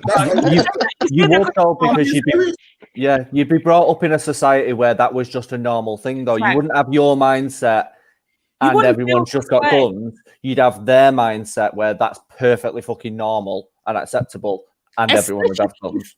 Especially if you're a female friend, right? And I'll put it to you this way, right? It's different because in this country, guns aren't big like that, right? But, drug dealing is big everywhere. As a woman, in various parts of my life, I have been friends with drug dealers because I felt safe around them because I know nothing is going to happen, right? But I also know the character of the person that I'm talking to, that nothing's going to happen to me. So I have had friendships like that in the past where if something did kick off, I just happened to be there. Does that make sense? Not because I expected for them to then do something to me. They were dangerous people depending on who you were to them. But to me, they were not. I know. And plus, yo, this guy, he shot a woman from it's mad. Like, you just can't do that. Know it's that's just this is what I'm saying. I know it's bad. But my whole thing is, like I've said before, every time I hear this, there's a lot. I still think there's so much more to this story, and I don't know if it will ever come out. What's really happening? No, there's more. Don't get me wrong. No. There's more, because obviously, in the facts of the case, when he's found guilty, everything that happened will come out. You know what I'm saying? So when you say there's more to the story, yes, there's just no excuse for what he did. But of course, there's more. You know what I'm saying? You don't go from zero to shooting somebody. So of course, stuff happened in between. He's just trying to make his money now before he gets put away. There's nothing he can say where I can be like, it's understandable. You know what I'm saying? And that. But it happens, isn't it? I know exactly what Linda's saying. I know what you're saying, Flawless. But what I'm saying is, if you're around these people, don't be surprised when this shit happens. She wasn't around a gang, dude. She was around a little man with a gun. That's all she was around. Exactly. That's the worst. That's the worst. Around an insecure small man with an anger problem. You're not going to put this on my head. No. You are not going to put this on my good sis Meg. It's not going to happen. Listen, I'm not putting it on her. Your words are. No. Those words are very much putting it on her, because you're saying you're not around someone with a gun when you're talking about somebody in America who has fame and money on them in a 4x4 in LA. Of course, he has a gun in that dashboard. Everyone around him has a gun. That's not unnormal. It's not. Yes, but what I'm saying is, you know this is an unlicensed firearm. To have there's no situation like that in the country that they are in that he would not have a gun. It would be a little bit preposterous for someone in his position to not either have a gun himself or a security with a gun. No, that's my point. No, but there was a security in the back. His security was in the back with her friend. So then why is he got a gun? So they're not ringing bells in my head. We're gonna move on. Ring alarm bells in my head. Why is he got unlicensed? Somebody's brother in the back's got a licensed one. No, that's ringing bells in my head. Do you get what I'm saying? I think at the end of the day, what this comes down to is like what you're saying is, JB. What you're saying is you feel like she was at fault because she was with someone who had an unlicensed gun. So this was good. This was effectively inevitable. And what Linda's saying is, but in a situation in the country where everyone has guns, you're saying that it's just inevitable in general. But basically, we all know something. Fair enough, there's no guns in this country, but like you're saying, Linda, we all know like drug dealers, we know dangerous people, right? And we're friends with said people. I can't speak for everyone, but we are friends with these people. And the reason why we feel comfortable is because we feel like they. Even though they have the potential to, we feel like no harm will potentially come to us. And exactly. And at the end of the day, but when that happens, it will come as a shock. The fact is, despite the fact that whatever happened, it was so much of a shock to her that she still decided to stick up for him. She still believed that he was this person that would cause no harm with a bullet in the foot. At the end of the day.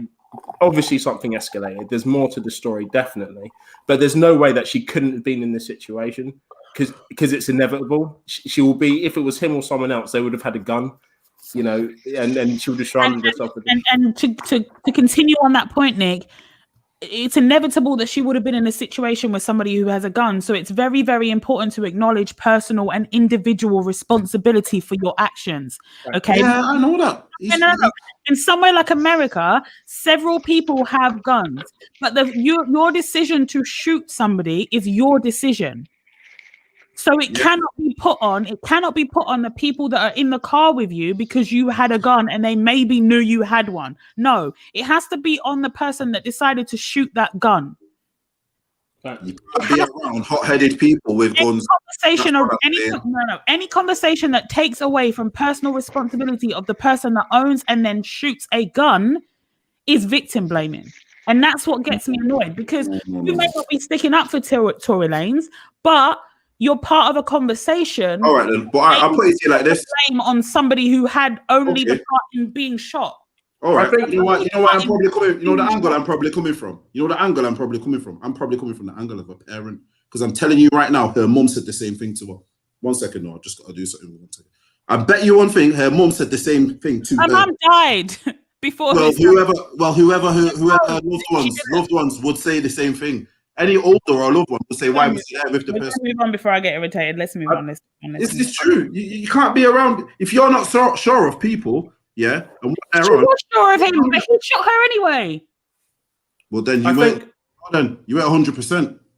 Yeah, but how much do you really know about someone? You're acting like this. Before you get in the car with them.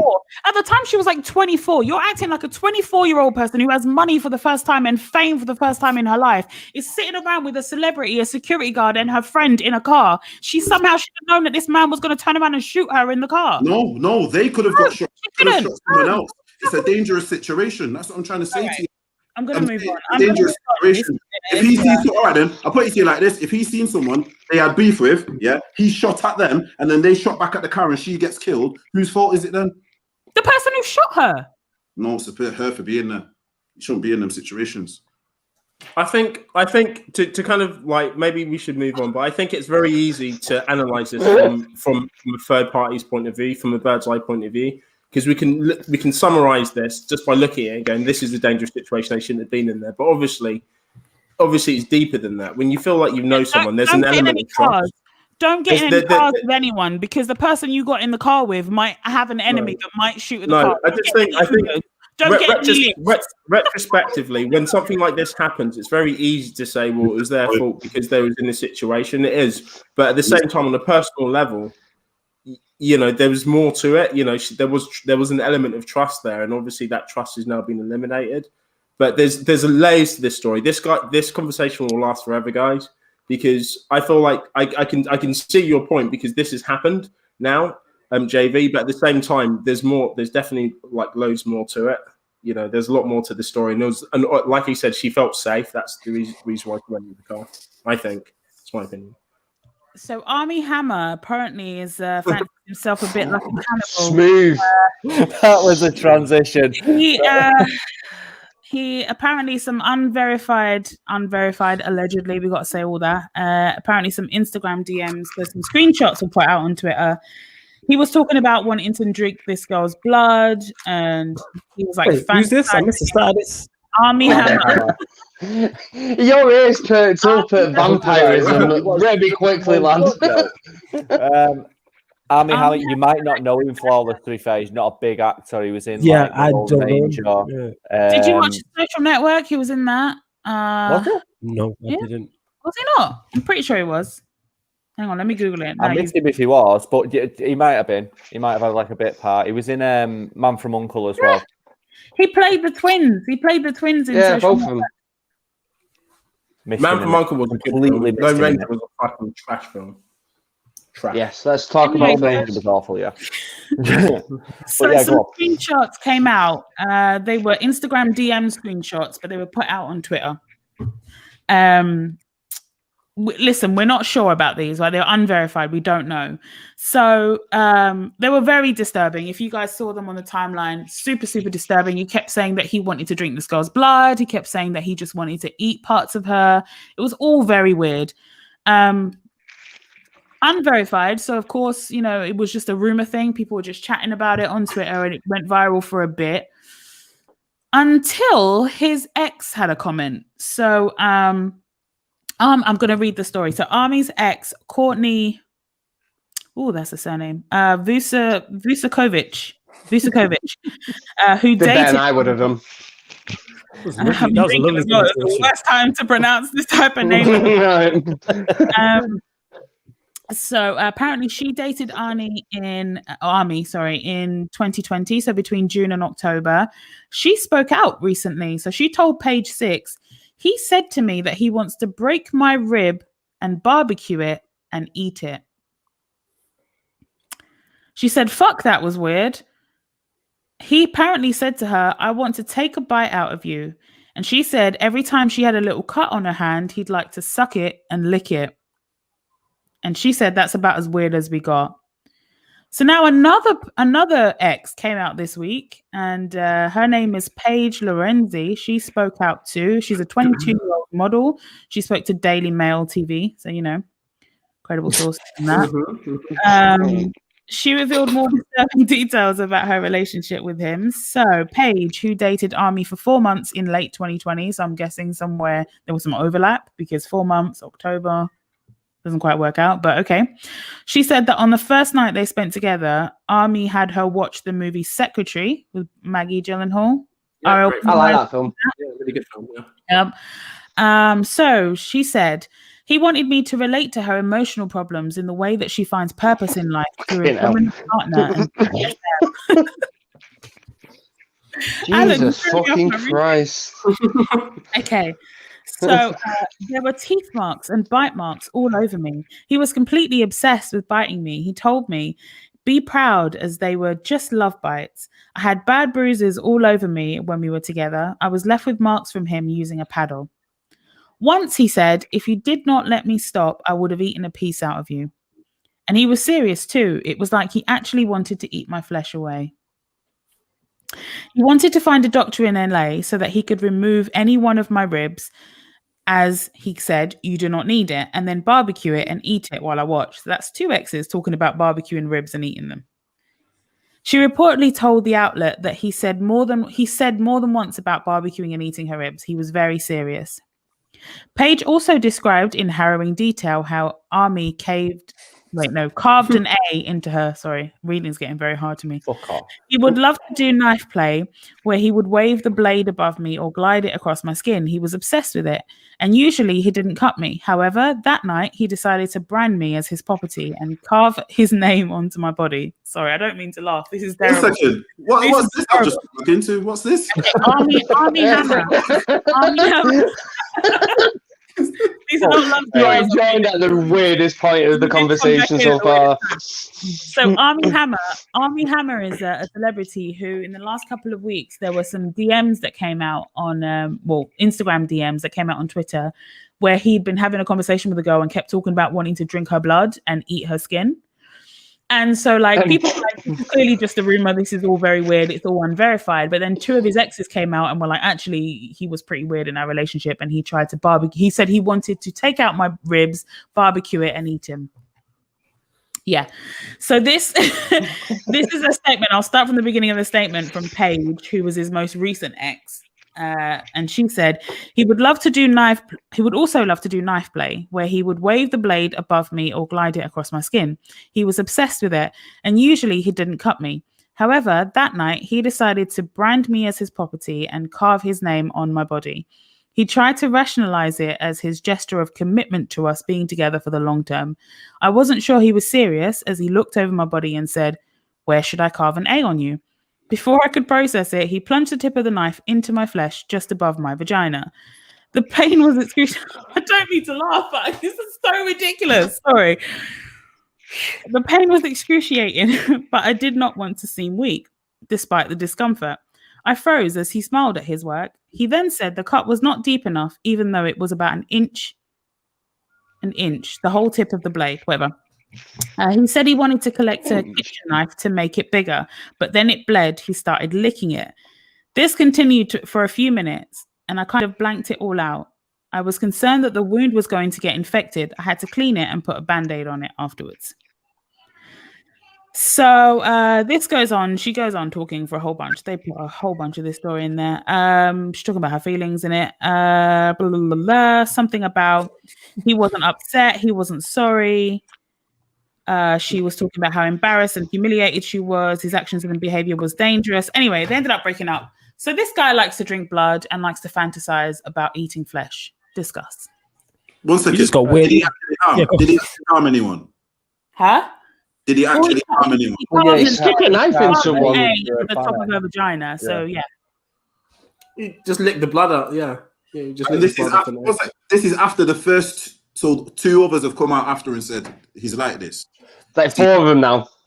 Yeah, you see that. You see when things like this happen. That's why people need to report it straight away, because you avoid the others. Do you know what I mean? To me, he sounds like escalating. Yeah, he sounds like he's murdering people in a couple of years. That's what I'm saying. Like this sounds like a start of a horror film, bro. You know what I mean? Yeah, it's the creation of Michael Myers. Yeah, no, honestly, that sounds like a Right. Man is into some weird shit and that. You get what I'm saying? Yeah. What happens to just regular sexual fetishes and that? This is mad. Yo, God, press the reset button. Lord have mercy. Hold on, Flawless. Flawless. What's regular sexual fetishes then? Flawless? You ain't gonna set me up like that, fam. Don't do that. I thought we brethren to that. Don't I do just that, ask innit? questions. I don't. Right. Stuff that'll be. How many drinks you have, Flawless? Yeah, too many in it. Not enough. Right, how many drinks you? No, how many drinks you have? Not Two enough more yet, and ask him. it. Two more and ask him again. He'll be all right. He'll tell you. Certain things that will be in the categories of porn sites, that type of shit in it. That's what it is in it. When you just click that and the list drops down, there you go in it. See that king of spinning that. You see how I got all that one. Oh wait, I have an update, guys. I have an update. So there's an update on BuzzFeed News. Shortly after this story was published, Paige stated she wanted to make it very clear that some of the quotes from her Daily Mail interview were falsified. She added, "The media has twisted a lot of my words and put words in my mouth to make corny headlines. I'm just so disappointed, but not surprised. Just know that a lot of this is trash and not from me." I just wanted to make sure that I put that out there. We were just talking about truth, so I just wanted to, See, you did your due diligence. You get what I'm saying? I respect that. You know what I'm saying? I think what JV was saying is a really good point, and not just because of the potentially kind of stopping a serial killer, but just because when shit like this happens, like if there's evidence to say that actually if someone's literally done this to you, someone stabbed you with a fucking knife and carved their name into you, there's a fucking police, man. You know what I mean? And then at least there's like a case there and it's fact.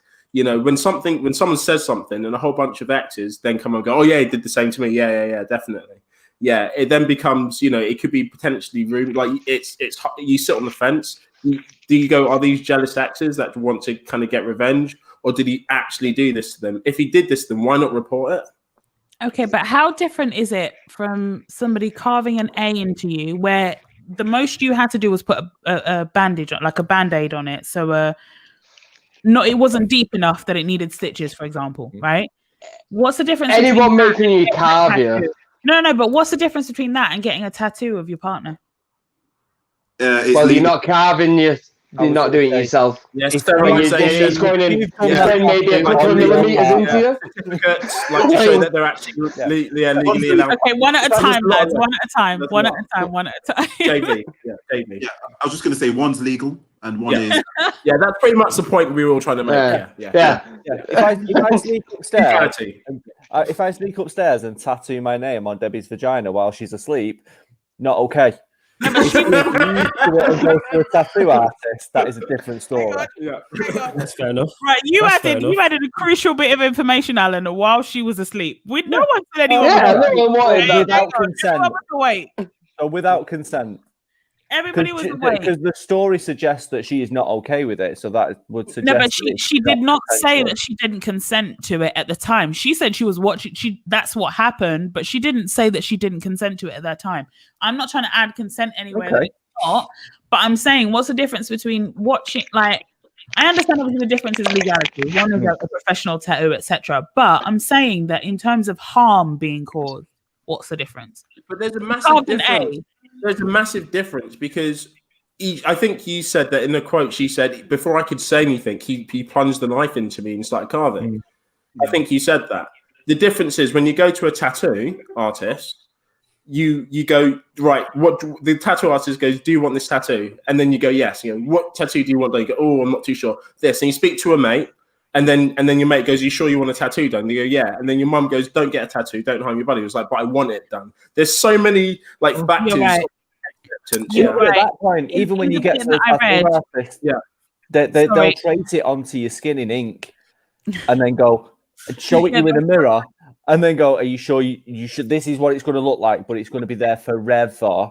Are you sure you're okay with it?" And then you go, "Yeah, I'm cool with that." There's just so much consent, so much. I looked at my imaginary vagina when I said, "Yeah, I'm okay at that." Just during that comment, I understand the point you made, Nick, because what she did say is before I could process it, he plunged the tip of the knife. So you're right on that one. Yeah, and you're right, Alan. There is a transfer that's put on, and you look at it in the mirror, and you go, "Yeah." There's a process that you go through before there's something permanently on your skin. Like that girl, whether she consented to it or not, whether she had time to process whether it was even a question, that is on her body now, that there will be at least a faint scar there for probably the rest of her life. See, here's what I'm struggling with. I'm struggling with it all. You get what I'm saying? And I'm over here baffled. Let me what is going on? Go on. Yeah, let me just change the scenario. So, imagine I just plunge my knife into someone, carve my name into them. You know what I mean? It's whether I know them or not. You know what I mean? Nothing about that is all right. I'm going jail. You're going jail. Yeah. I'm going jail. Partner or not, I'm going jail. So, yeah. You're not plunging the tip of your knife in anyone then? No. I'm not going to do that. No. Imagine that went to court. Imagine literally someone's there with a stab wound and then they go, what happened? It's like, yeah, my partner just stabbed me with a knife. And it's like, well, did you tell them not to stab you? No, my partner just plunged my knife into me. Just plunged it into me. But did you consent? No. Did you not consent? No. Just love the stiff, innit? Here's where it goes funny. They go, oh, so where did they plunge the knife into you? Was it your arm, your leg, vagina? You know what I'm saying? It's like, what? So that's where it's just like, vagina. Like I don't know what's going on nowadays. Now I'm lost in this. Do you want me to blow your mind some more, JV? Oh, please, no, there's more. Oh, go on. If you can use the word vulva, I would appreciate it. Oh no! I'm gonna use penis instead, guys. Oh right, I'll do. Denmark launches children's TV show about man with giant penis. I saw that. That is well funny. No, honestly, because he uses it like a monkey uses its tail, like he can pick stuff up with it. Yeah, How is that not hilarious to everyone? Is it like the guy out of the second season of The Boys? Yes. So it's not only that, but a kids' TV show. I exactly what you were talking about. Prehensile prick. Yeah. Okay. Hold on. Let me read you the story. This was in The Guardian, so we know it has to be true. Mike, I saw that. Don't you do that. Right. John Dillamond has an extraordinary penis. So extraordinary, in fact, that it can perform rescue operations, etch murals, hoist a flag, and even steal ice cream from children. It's the fact that you nicked it from kids. No. I'm not having this. 1 second. Who vetted this? I'm not even joking. This is a Guardian article from the 6th of January, written by Helen Russell in Jutland. This is not a lie. I'm reading it word for word. Okay?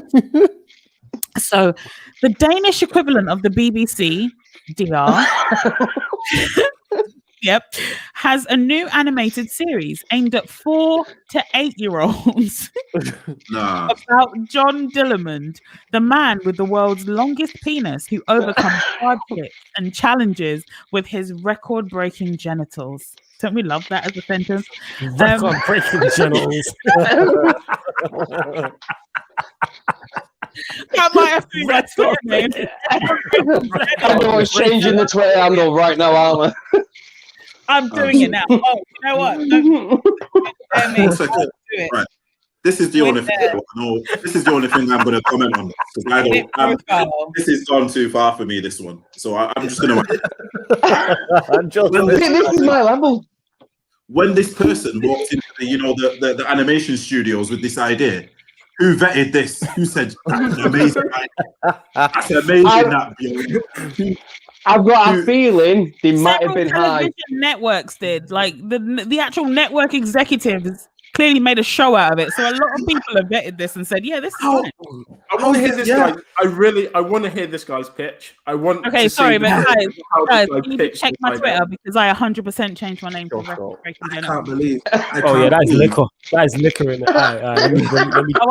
I'll record it and change it immediately in the morning. But for now, that's what it is. Okay, guys. Record-breaking genitals. You never forget it. we might get some clarity as to why they thought this was a good show for 4 to 8 year olds. Unsurprisingly, the series has provoked debate about what's good children's television should and should not contain.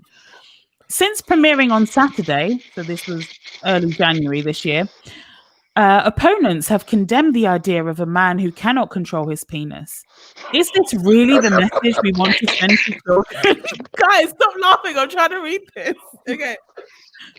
Is this really the message we want to send to children while we are in the middle of a huge Me Too wave? Wrote the Danish author Anne-Lise, some name.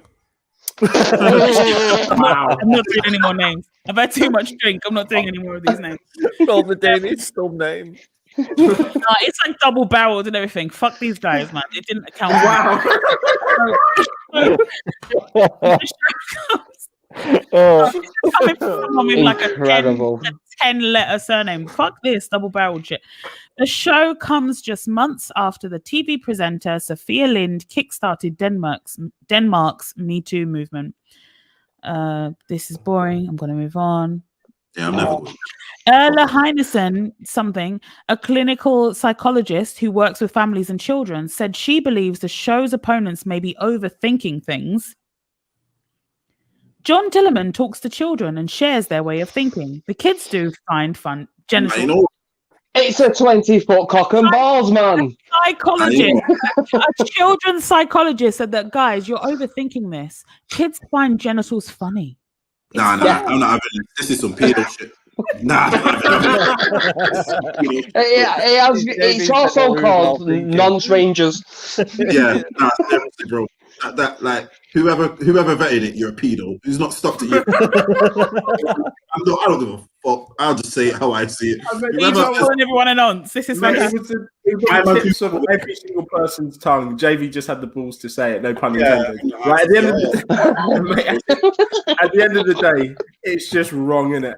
There's just no way are my kids watching a fucking cartoon about a giant 8-year-olds. They're just not.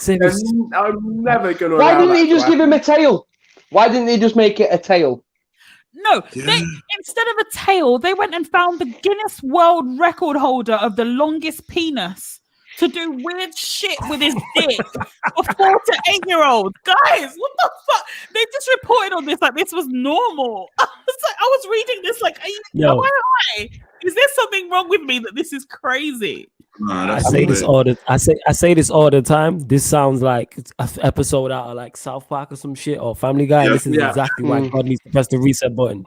Like real life has caught, real life has caught up with shows like that. It's caught up with South Park and Family Guy, and this is exactly why God needs to press the reset button because there's no in between of that. No, this is it. That's the thing as well. Like that's why a lot of comedians are saying satire is dead.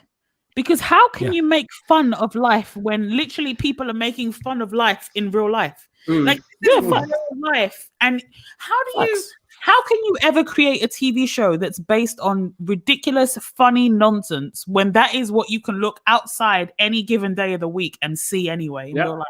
Exactly. That the thick of it is real life. That's what it is, isn't it? The same way you have Donald Trump as the president, and that is like in Family Guy, you got TV Batman Adams West as the mayor. Same shit. It's the same shit. Garrison in South Park is Trump. Yeah, basically. Like speaking of, remember the episode? Yeah, go on, JV. I was just gonna say, see, like when we were watching South Park and Family Guy and all them things, like American Dad and all that, like 10 years ago, it seemed so like outlandish, out of this world. It is far-fetched. Actually. Yeah, it seemed far-fetched. Even like the Boondocks and all that, it seemed like, whoa. Do you get what I mean? It is literally, like, it's almost like someone has seen that and written it into history somewhere or something. It's like, it doesn't make sense. Actually, sorry to cut you off. I swear there's an episode of South Park where like everyone's, I don't know what it is, but they're carrying around testicles in like a wheelbarrow. Yeah, when they've been microwaving the nuts to get free weed. Yeah. Same shit. It's this. I appreciate it. It's similar shit. You know what I'm saying in that? Yo, God press the reset button and it's a wrap, man. You failed. You know what? Go again. You know what? Pull the plug. I don't think I was ever going Denmark anyway, but I'm definitely never going there now. Beer's dead expensive there. That's not a holiday destination now. You know what I'm saying? Nah, but here's the thing. they will literally lose out on tourism, on things. This Maybe they're appealing to a different type of tourism. Bro, I'm saying they're What? country now. Like certain parts of Asia have a certain type of tourism. It won't surprise hang on. This is an animated TV show in Denmark for 4 to 8 year olds. Yeah, and then got like Thomas prime in the waters, aren't they? Do you know what I mean? You know what it is. Hang on, Alan. What the fuck did you just say? Because we've got. So what if Mike's onto something there? We've got like Thomas the Tank Engine Land. He's not to nothing. What if they're He's not like? What if wait. Man said, what if Mike's onto something? What if they've got like TV show? He might be right, you know. We will create a theme park full of big What if kids. Mike's onto something? I can't let you get the. I've succeeded. I should run in politics. I can convince people of anything. Wait.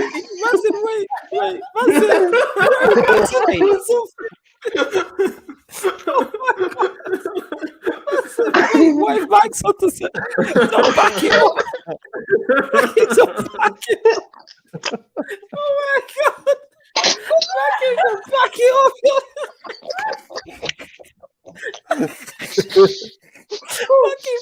it up, yo, with it. Wait, Mike's onto something there. That's good.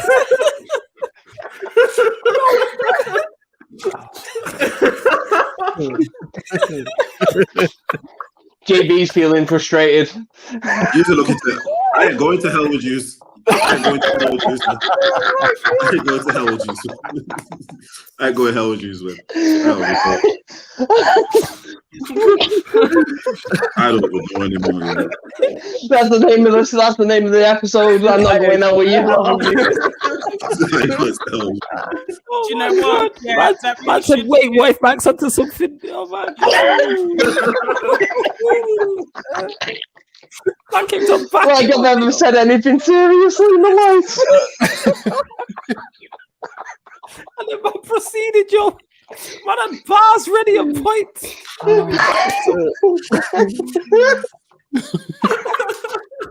You've killed Nick. I can't breathe, yo. Oh my god. Shots.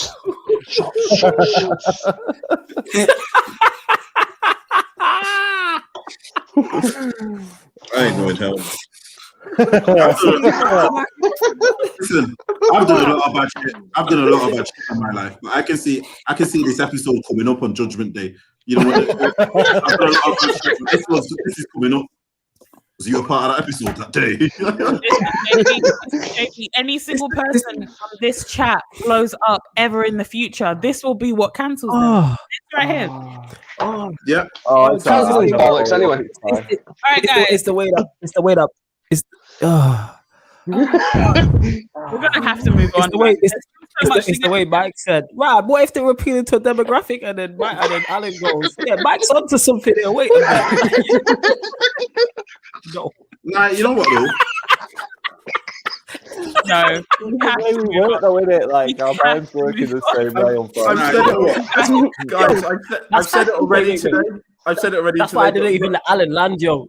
That's like why I Red didn't Light land does not condone the actions. Now I'm surprised to say if either Mike or Alan at this moment. Their opinions are completely individual. We absolutely have to move on, guys. We have to. There's too much to get through. I can't believe the shit that we have been stuck on this episode. All right. So since I'm the only woman here, and I am with a whole bunch of lads. You're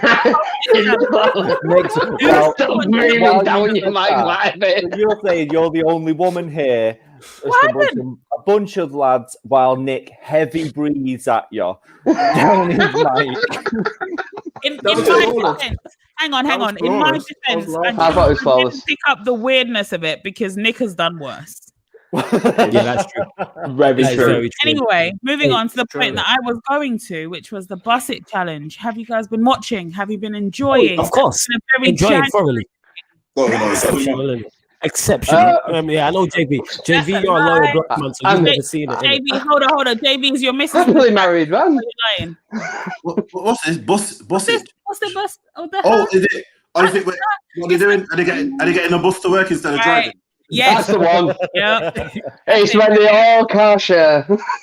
Yeah. By the way, on a side note, I didn't want to like that song because it's been put out by Erica Banks, who was basically, so Megan Thee Stallion kind of had a falling out with her old record label management team people, because she signed with Rock Nation and they kind of tried to get her a better deal. And so the old people that had signed her were kind of in their feelings about it, and they were like, we can create another you. So they found this Erica Banks from Houston, Texas, I believe, who sounds very much like Meg. And she's the one that put out this song. So I really didn't want to like it. And that's how you know I really love this song, because I stream it daily, even though I didn't want to like it. It's a great song. Has anyone actually heard the full song, or has it just been the challenges that you've watched? Just been the challenges. Very short amounts of that song. I don't know if I could say I know it word for word yet. Once again. So in other words, all you've done is watch the challenges. I know. Yeah? You just go with that. Bust it. That's about it. Did you not even bust it down? Like, is it Yeah. I'd say I'm not really paying attention to the music. I'm not even going to lie. Facts. I have no fucking clue what you're talking about, but I'm just currently watching. I've just pulled it up on my phone just to see what's going on. Hashtag Basset Challenge on Instagram and Twitter. You will be pleased this evening. See that, Linda? It's because there's a bunch. Everyone every guy who's in there who's in a relationship is completely faithful. That's why they don't know what you're talking about. Flawless. Listen. Hold on a second before anyone else speaks. Hang on, Flawless. Shut up for a second, okay? Because I love you. You're a great guy. All of that. But you with this whole black men don't cheat movement thing, shut the fuck up for one day. Give it a rest for one day. Seriously. Wait. I big up Alan, though.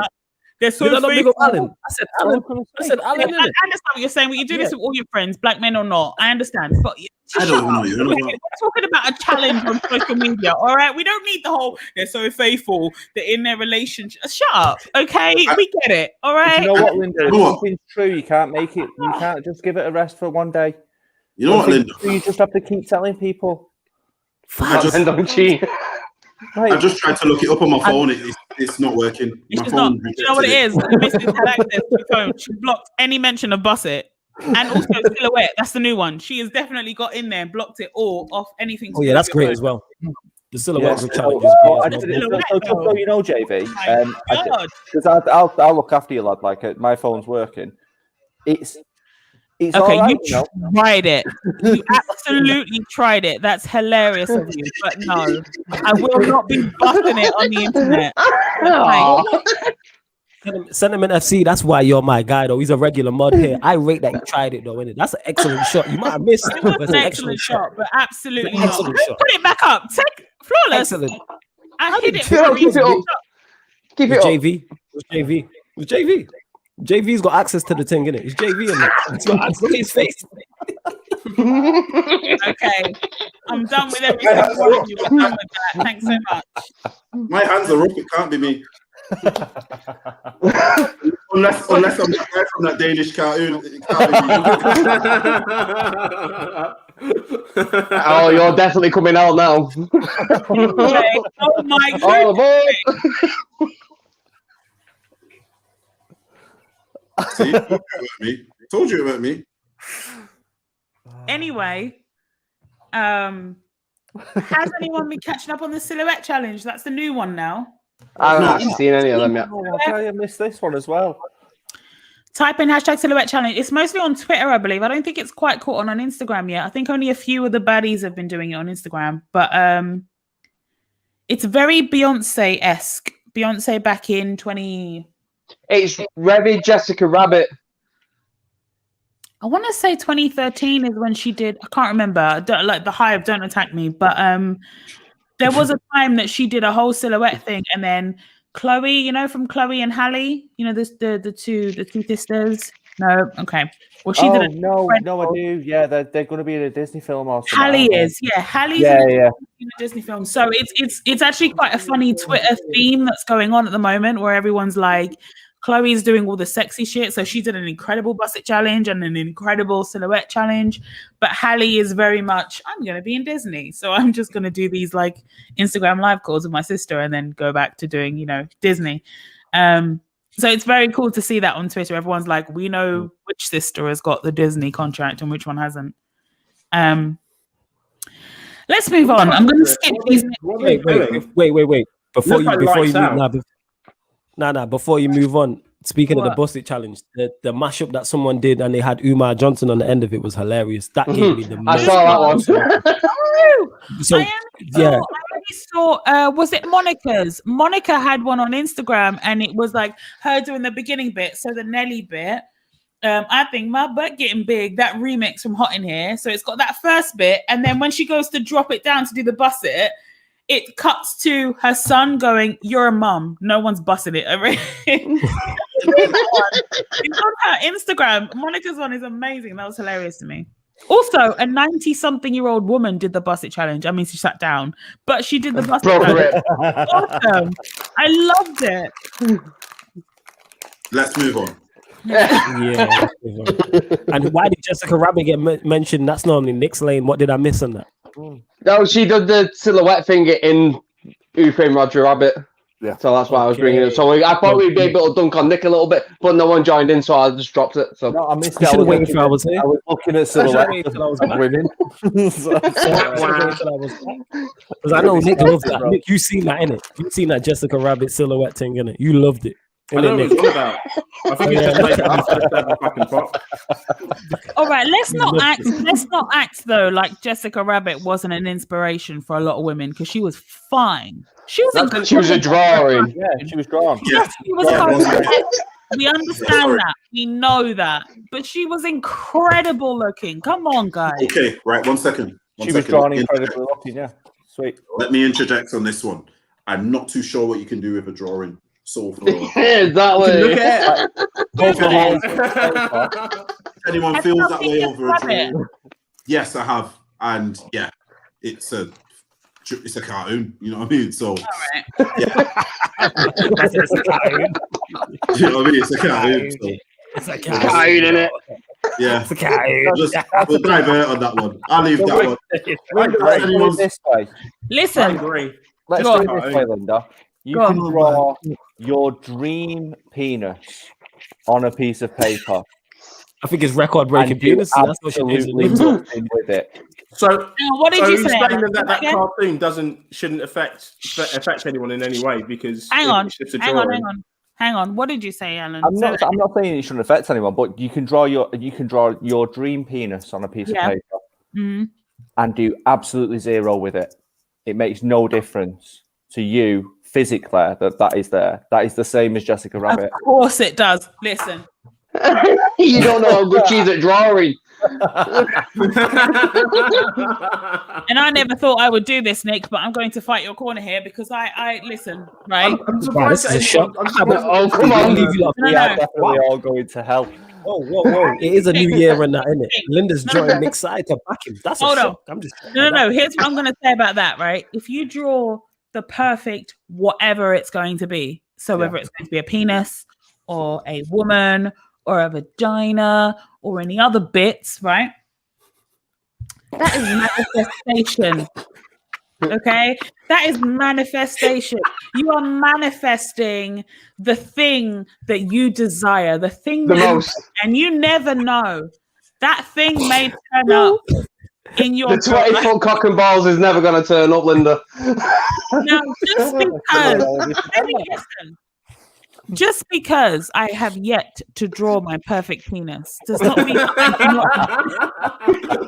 mean that I do not reserve the right to do so in the future. And that does not mean that I do not reserve the right to expect that drawing, that future drawing, to come to life. I feel like my ears are burning, Linda. Now, I'm sorry, you tried to back me, but I've just had to fuck it. Listen, I'm going to draw a penis and I'm going to text it to you. And if it is not your penis, you have to stop making these fucking jokes. All right. Next story. You find out, Linda, though. You'll have to inspect it yourself. Jesus Christ. Like, she was first time in months Linda's actually been on your side and she's been nice to you. Alan, you've just tried to condone that fucking kiddie cock program. Shut the fuck up. You have no say in anything. All right, you can shut the fuck up right there, mate. You cannot say anything to me. I did not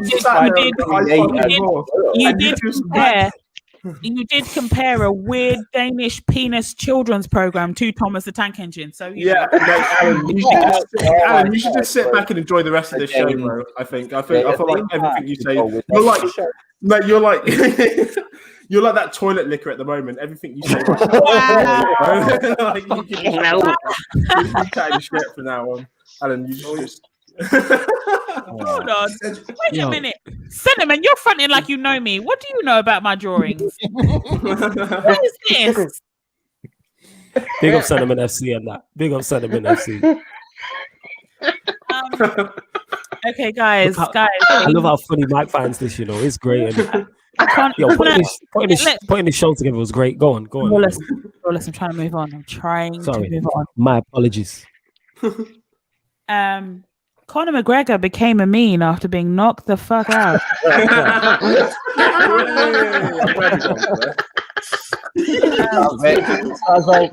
the only that you can move on. That's all we needed. Next story, right? I think I should become a newscaster because that's pretty perfect. So yeah, is it Dustin? Portier. Is it Portier? No, it's Poirier. There's no T. Poirier. Mike, you almost had me fucked up. Dustin Poirier. Why are you listening to me? I don't know. That was a perfect statement. All right, no, but listen. Sorry. The toilet vino.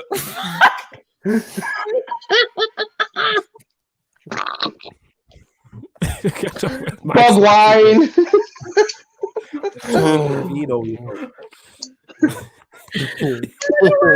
funny, but it fucking was. Okay. That was funny to me. So apparently Conor McGregor may actually, like, meme aside, he may very well face medical suspension for the next 6 months. Why would he do? He has been injured. He got his leg.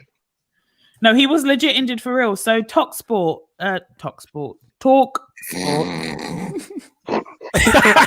You're missing someone, Linda. Is someone on your mind at the moment? Who?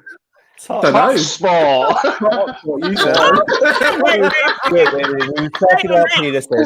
We were talking about the three penis, and then you said there was a little Freudian slip where you said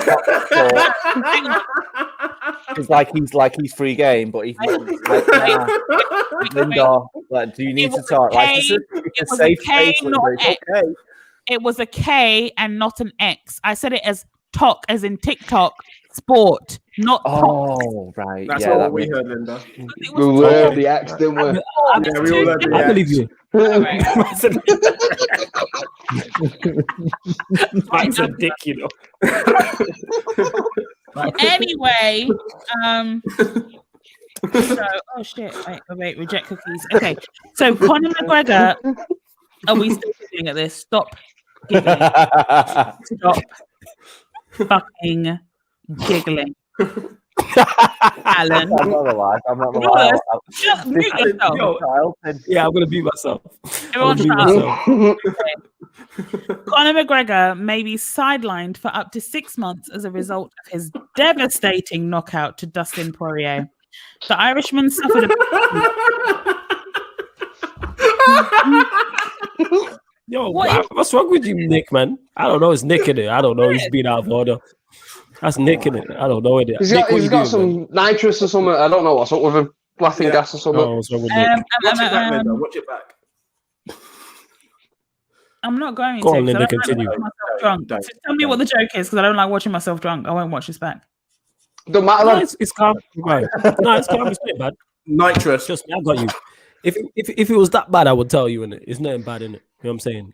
I don't like to know what it is. What is it? Again? We will not be moving on until I know what it is. There you go. There you go, innit? We was doing that. That was it. You got power. Oh, okay. We told you it's fucking nothing. I really thought you had more jokes than that. My bad. Okay. What it was. Okay, so, however, an on-site physician saw fit to issue a 180-day suspension owing to a potential fibula or tibia injury to his right leg. Oh, I can't read now. Fuck. Blah, blah, blah, blah, blah. Huge blow, blah, blah, blah, blah, up to 6 months. Yeah, it booted fuck out of him, basically. Yeah, some shit has really been fucked. He has actually suffered an injury. It's more than just being knocked out. He's got some... There's some... He just... kicked fuck out of his leg, didn't they? He thought like he'd bust like a couple of vessels in his leg, in his calf and stuff like that. So I wouldn't be surprised if he fractured it because he booted the fuck out of him before he knocked him out. Maybe take this as a sign to not come out of retirement again.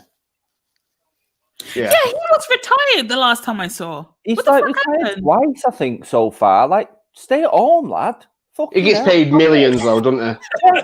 But like that's fine. I'll get paid millions if you're going to kick fuck out of me. But I'm not going to do it 3 or 4 times in a row, Mike. I'm going to do it. I don't know if you get paid 100 million for 5 minutes of getting your head kicked in. I'd take it. Yeah, but was it 100 million? I know MMA ain't that much. What 100 That's what I mean. Well, okay. I was talking about the boxing. That was 100 mil. He got 100 mil from.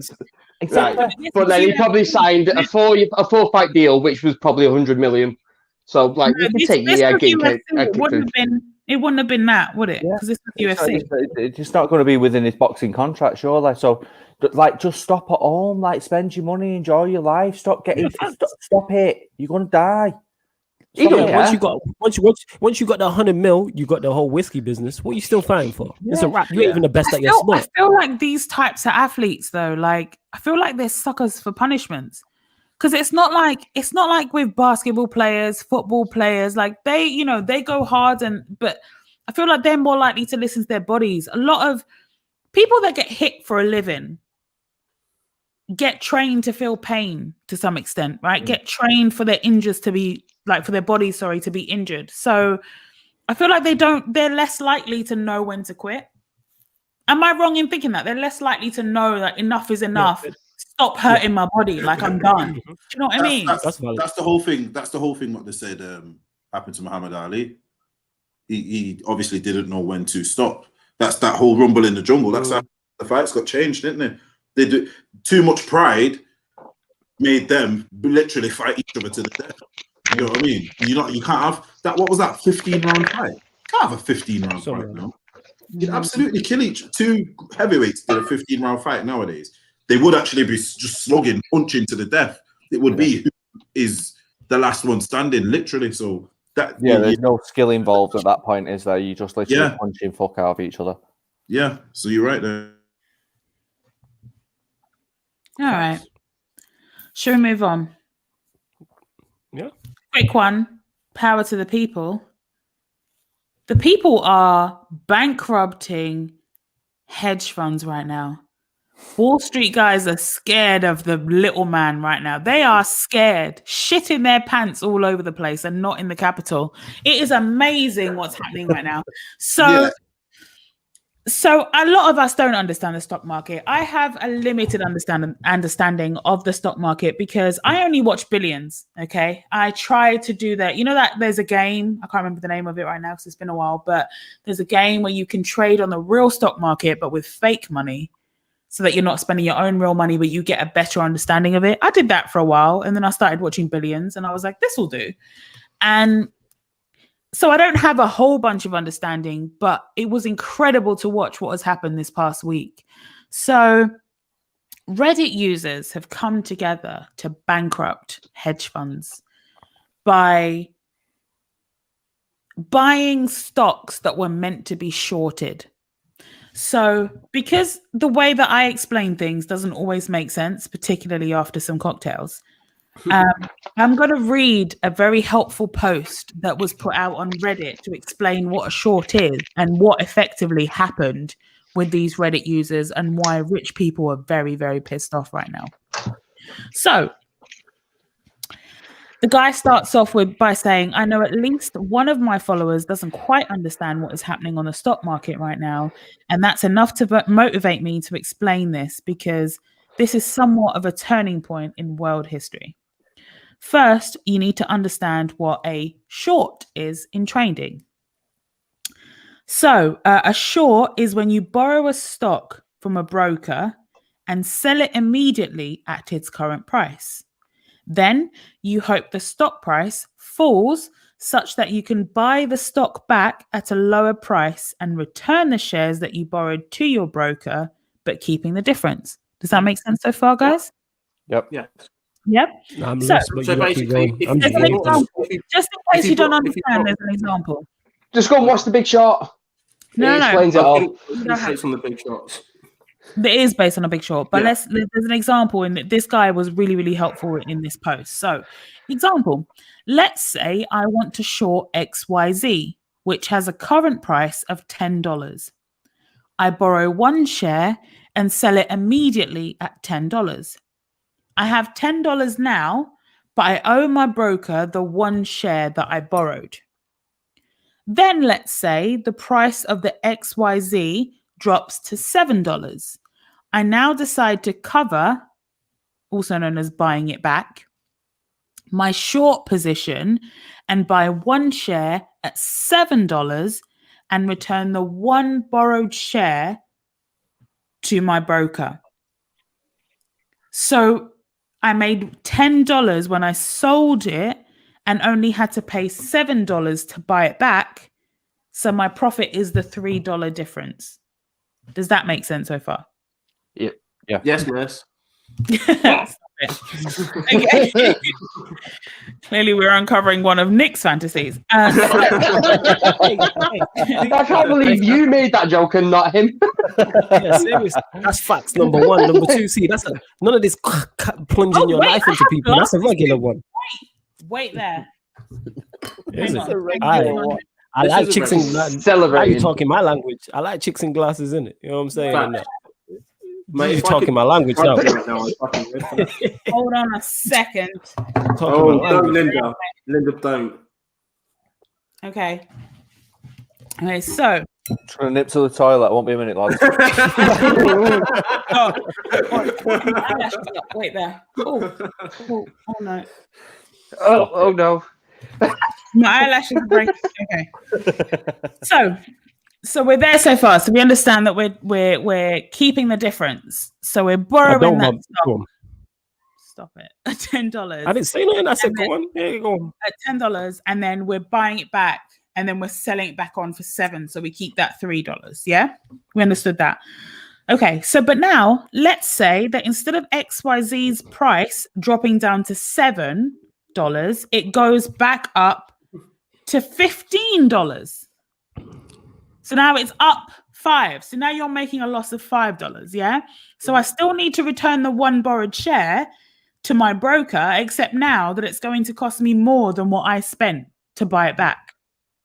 So if I buy it back at $15 so that I can return my borrowed shares, my losses will be $5, the $5 difference between the selling and the rebuying. Okay, so the more that the price increases, the bigger my losses are. So now GameStop. So this is now what happened with GameStop, okay? Oh, Linda, Yes. it goes up infinity. It can go up to infinity as well. It can keep on going up and up and up. The last paragraph covers that. It was just explaining what short was. Mm. So what happened with GameStop is a few weeks ago, a Redditor on our Wall Street Bets noticed that a hedge fund had been taking massive amounts of short trades against GameStop.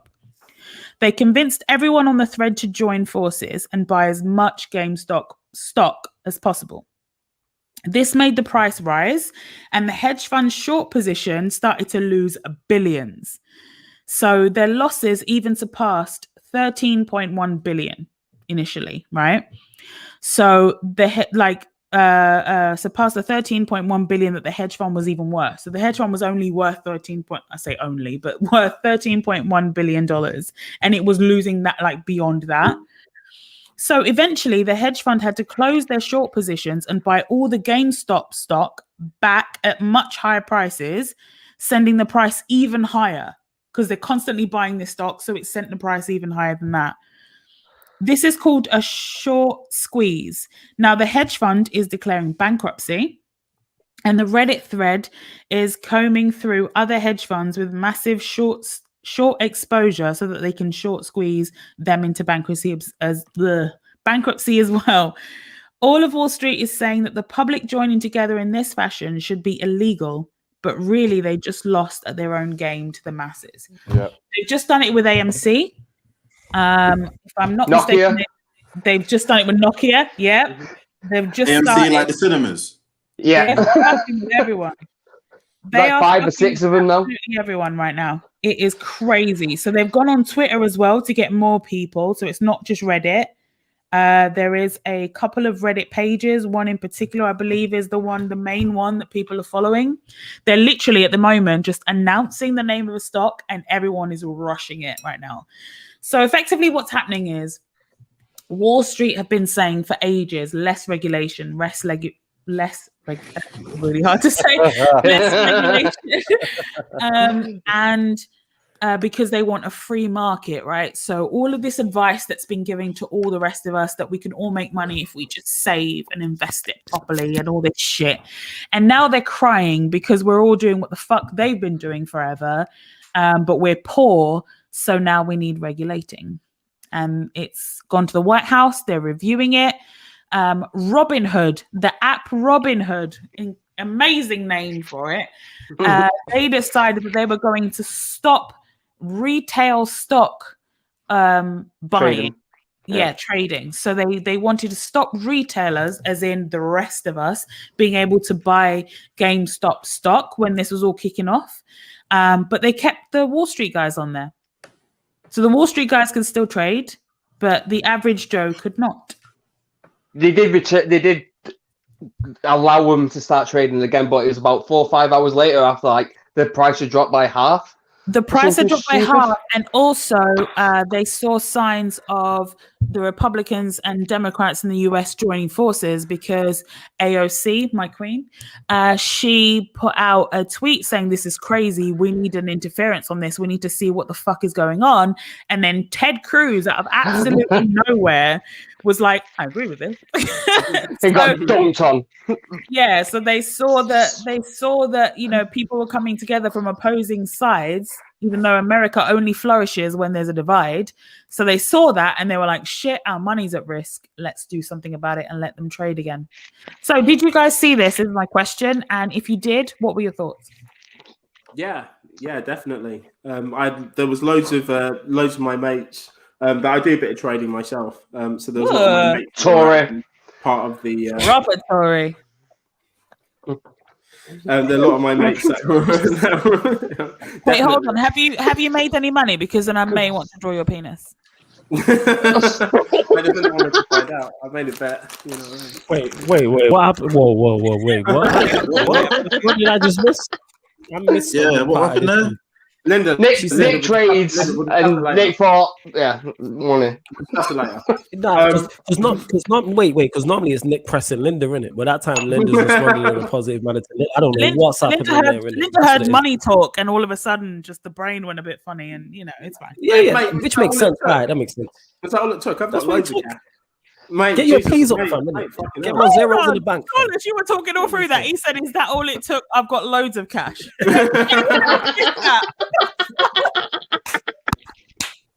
Let's go, Nick. Get me. Let's go, Nick. Talk that money talk, fam. Yeah, I I'm thought saying you were money more of a making soul and Nick. mind type Let's of person, but fucking hell, yeah, mate. If you want a bit of dough, Clearly, all right. clearly she's got bank account, black cards in it. Let's go, Nick. You get me. Money making Nick in it. Cash checking Nick. Let's go in it. Swipe and don't check the price, Nick. You know what I'm saying? Let's go. Check the motherfucking price. Put it in the bag. Yeah, exactly. Just put the shit in the bag. Don't chat to me about Put it in the bag. Put it in the bag. Put it in the bag. Getting less and less impressed as this goes on. Please continue with your point. Yeah, no, of course.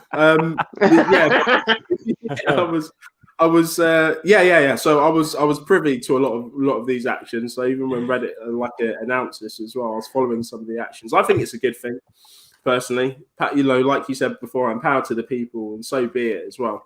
Because it's the name of the game. It's free for all for everyone. You know, if investments fall in, you're gonna buy for it, because if they're gonna get repurchased, it's gonna increase. If someone's like, for example, there's Netflix are gonna buy a very popular company at the moment, which these stocks are looking to increase at as well. Public knowledge, it's not, but people that are involved in it is, if you know that, then it's going to be free cash. At the end of the day, the way the stock market works is, if you're privy to information, you can gain from it, and that's the rule. That's simply it. How you get this information is up to you.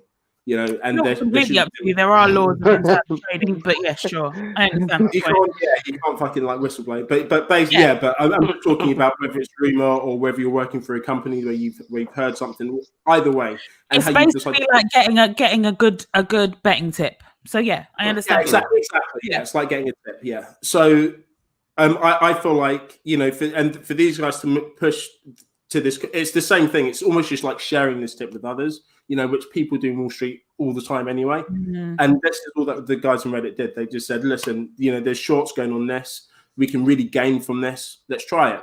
You know, the fact that the business collapsed and couldn't take it as a business prerogative. These guys had every right to do what they did. Right? They had every right, and they had every right to profit from it as well. Hedge fund companies. I've had way too much drink.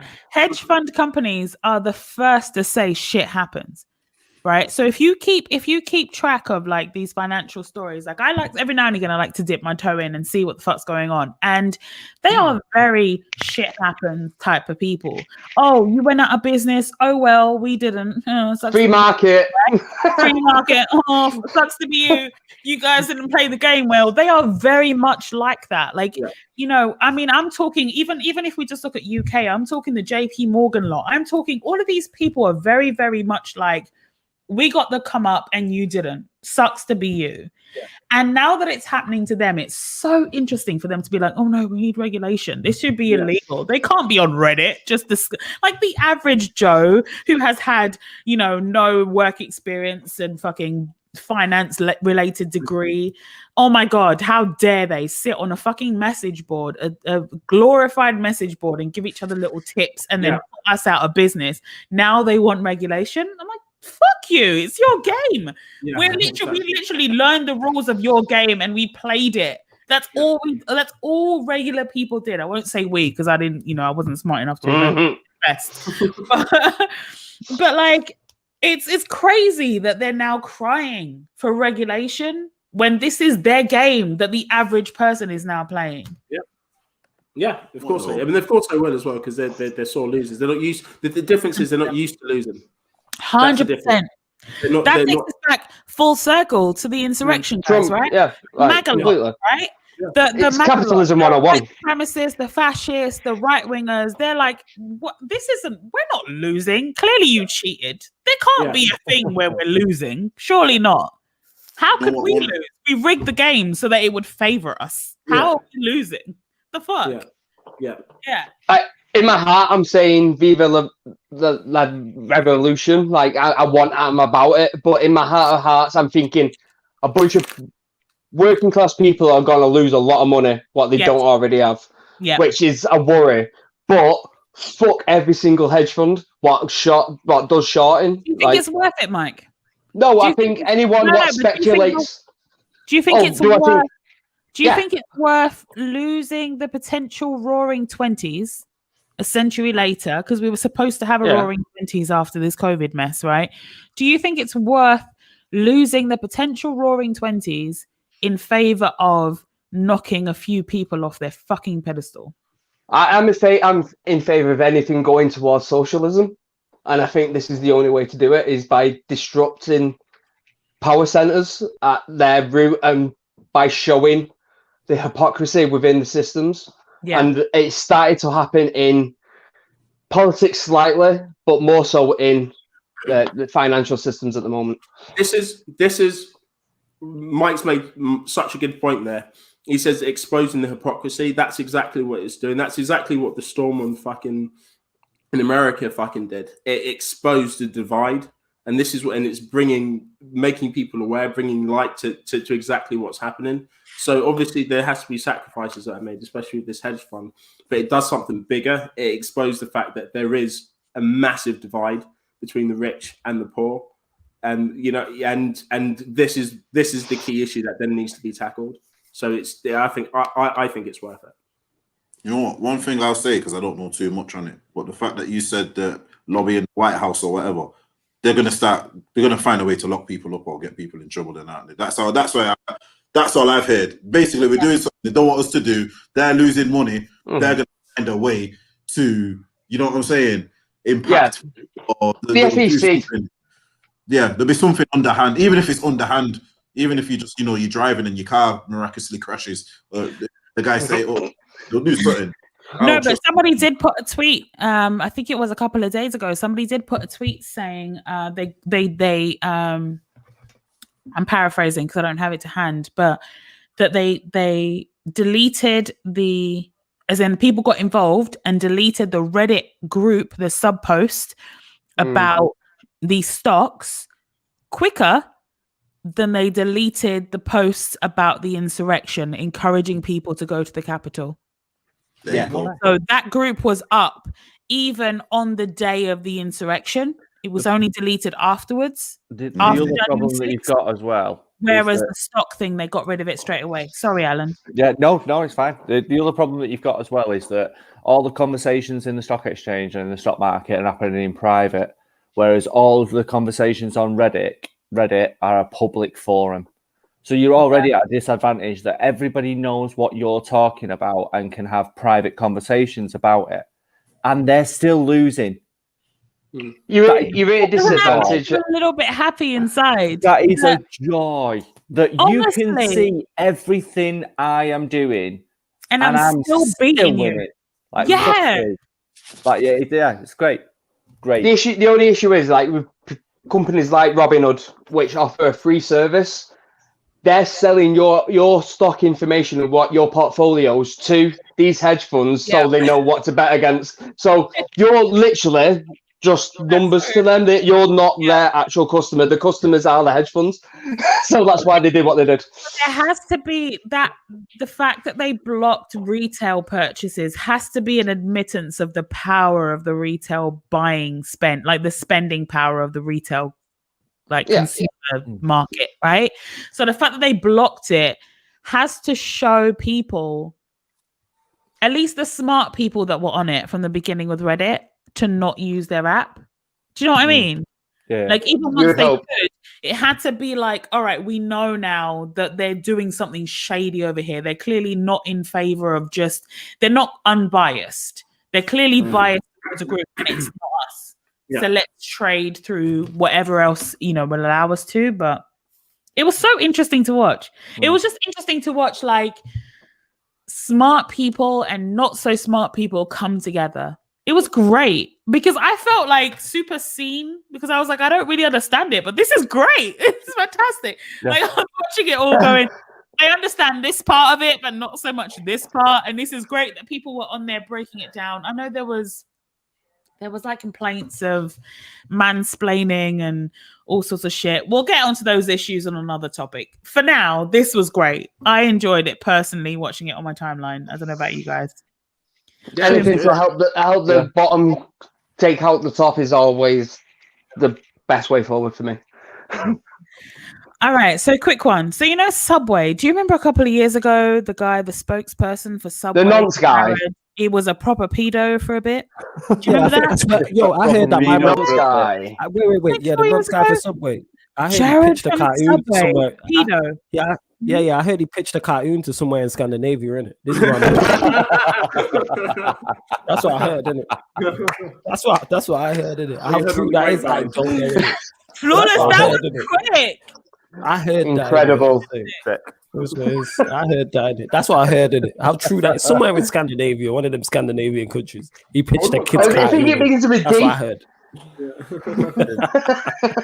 Well, speaking of Subway, guys, this month January has been crazy. Listen, I have edited so much of this shit out, and I still have so much. So Subway have got into some hot water again. They're currently being sued for fraud. The plaintiffs allege that they took samples of their tuna and had it independently lab tested and found that not only was it not tuna, it wasn't even fish. It was about right. What? Rewind. Don't buy Subway. What was it? Rewind. So I've heard the tuna thing before where it's whale. No. Like, It's Linda, not even fish, baby. Before you did this, I feel like you should have got everyone's Subway order. You know what I mean? Just go. Okay, from now on, can you joint produce this show with me? Yeah, can you man, meet up the day before, virtually, obviously, COVID. Yeah, I can literally trap every fucker. We need to. Okay, that's what we need to do. So, I'm going to read you the story, not all of it because long. But let me wait for it to load. Okay, according to the Washington Post, the lawsuit claims that Subway. What the fuck? They're advertising shoes to me. Hang on. According to the Washington Post, the lawsuit claims that Subway's tuna is made from anything but tuna. This is so fucking ridiculous. Okay. An attorney representing one of the two plaintiffs says that the samples of the fish were collected from sandwiches purchased at multiple Subway locations. So it's not just from the one in California. There was several ones, right? They did their research. They did their research. They submitted it for independent laboratory testing. So the attorney declined to discuss the exact result of the tests, beyond saying that it was not tuna and definitely not fish. So what was it? Did they say what it was? Don't know. That's mad, you know. Here's the thing. I've been a vegan for, it's going to be 6 years in June, right? And you can make chickpea tuna, but it doesn't taste like tuna. Like it has the sea taste because you put like seaweed bits in it. You put bits in it that taste like the sea, but it doesn't taste like tuna. It's just you're kind of mimicking it, right? It's good enough for a vegan. What I want to understand is what the fuck have they been serving in Subway if it's not tuna? It's not just the taste, it's the texture. No, but it's not. That's the thing. You can't replicate that. Vegans have been trying. So what the fuck is it? What is it? Well, here's the thing, though. I've said this for a long time. I've said this with McDonald's and everything. There's not enough cows in the world for McDonald's to sell how many burgers? Millions and millions of burgers every day around the world. There's not. With the deals as well. You know them specials, that £119 pound saver menu or whatever it is. All them burgers being sold. Come on now. Like that is a rat burger. I've said it for the longest. I've said that. Demolition Man's rat burger.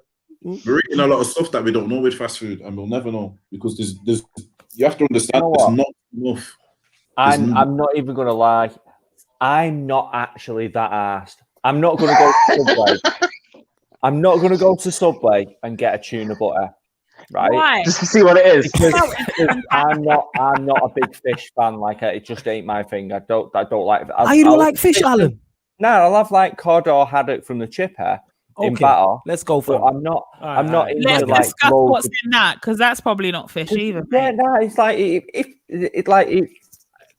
it tastes vaguely like fish, but not too strong. All right then, I'll put it to you like this then: if Subway tuna at Subway is probably one of the least ordered items, and the faking. No. What makes you think the meat is real meat? That's because what I was just going to say. You know what? Just a 1 sec, though. That's what you get for going to Subway because it's a trash out there. And if you go there, I have no understanding why. It's trash. It's trash. And I'm someone who I put my body in it. Like I'll eat whatever in it. If it tastes nice, doner kebabs, the whole nine in it. But Subway is trash. Yeah, so I just need to address Davey's comments. Hold on. I just need to address Davey's comments because I feel like we need to be responsible on this channel. Even though we're all drunk at this point. Yeah. Who's drunk to start with? Well, you was, Mike. You definitely was. All right. So according to this story, this isn't the first time that the composition of Subway's meats has been challenged. In 2017, the Canadian Broadcasting Corporation marketplace program DNA tested pieces of chicken taken from 5 different fast food restaurants. When the results came back, Subway's oven roasted chicken contained 53.6% chicken DNA. Jesus Christ, how do you not eat meat in this day and age? Sorry. And its chicken strips were only 42.8% chicken. Subway called the CBC's finding absolutely false and misleading and filed a $210 million defamation lawsuit against the broadcaster. In November 2019, an Ontario Superior... Jesus, why is it so hard? Ontario Superior Court Justice sided with the CBC. So what that means is Subway failed with defamation. Just a quick law little lesson. With law, what you have to do with defamation, if you're saying that what somebody did was defame you, that person then has to prove in a court of law that what they said was true. That's one of the ways they can get out of a defamation lawsuit. That's it. So that's one of the ways they can get out of it. They couldn't do that, and the judge actually found in favor of the CBC because they somehow managed to prove that it was true, but they're not explaining how. Does that make sense? Yeah, that's and that's the thing. The meat didn't quite have enough meat to be meat. That's what I'm trying to say. Yeah, and what's mad is, you know, with the whole back to the whole tuna thing, the fact that they tested it and said it wasn't tuna, it wasn't fish, but didn't say what it was, tells you how mad it is. What was it? It's part of a law. This was what is it? This was to the Washington Post, so it's part of the ongoing lawsuit. It's not been resolved yet. Right. So the lawyer chose not to say what they found it was. They just wanted to say that it's not fish.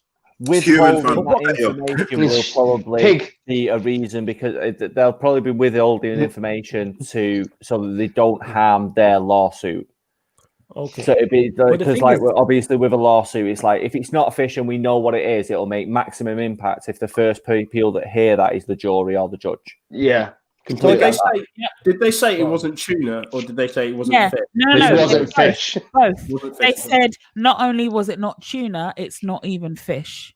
That's what the lawyer said to the Washington Post. You got to remember, I can't remember if it's America or England, but one of them don't count their bread as bread because it doesn't meet the standards to be a bread. Like, so I'm pretty sure this is what a lot of American foods like that. Wait for Subway. Yeah, Subway. I think Britain doesn't count Subway's bread as bread. Yeah. So that tells you everything you need to know because it's got too much sugar and salt in it or something like that. It makes it like a dessert. Yeah. This is exactly it, though. Like, I don't. The same country that was arguing about Jaffa cakes is like, nah, Subway bread ain't bread. Isn't that but I don't care if I've ate it and it tastes nice. But it doesn't. I'll eat it again. Don't say that. I'm not a piece of shit like that. Like I don't like a little bit though. A little bit. Eat rustlers every day. Like I eat kebabs. You eat. Now, if you eat rustlers, it's a wrap. Next one. No. If he eats rustlers, it's a wrap. Next one. Next one. This is the thing that pisses me off. JB, you just said. The thing that pisses me off. If you eat rustlers all the time, you should be immune to COVID. Yet you're the fucking COVID.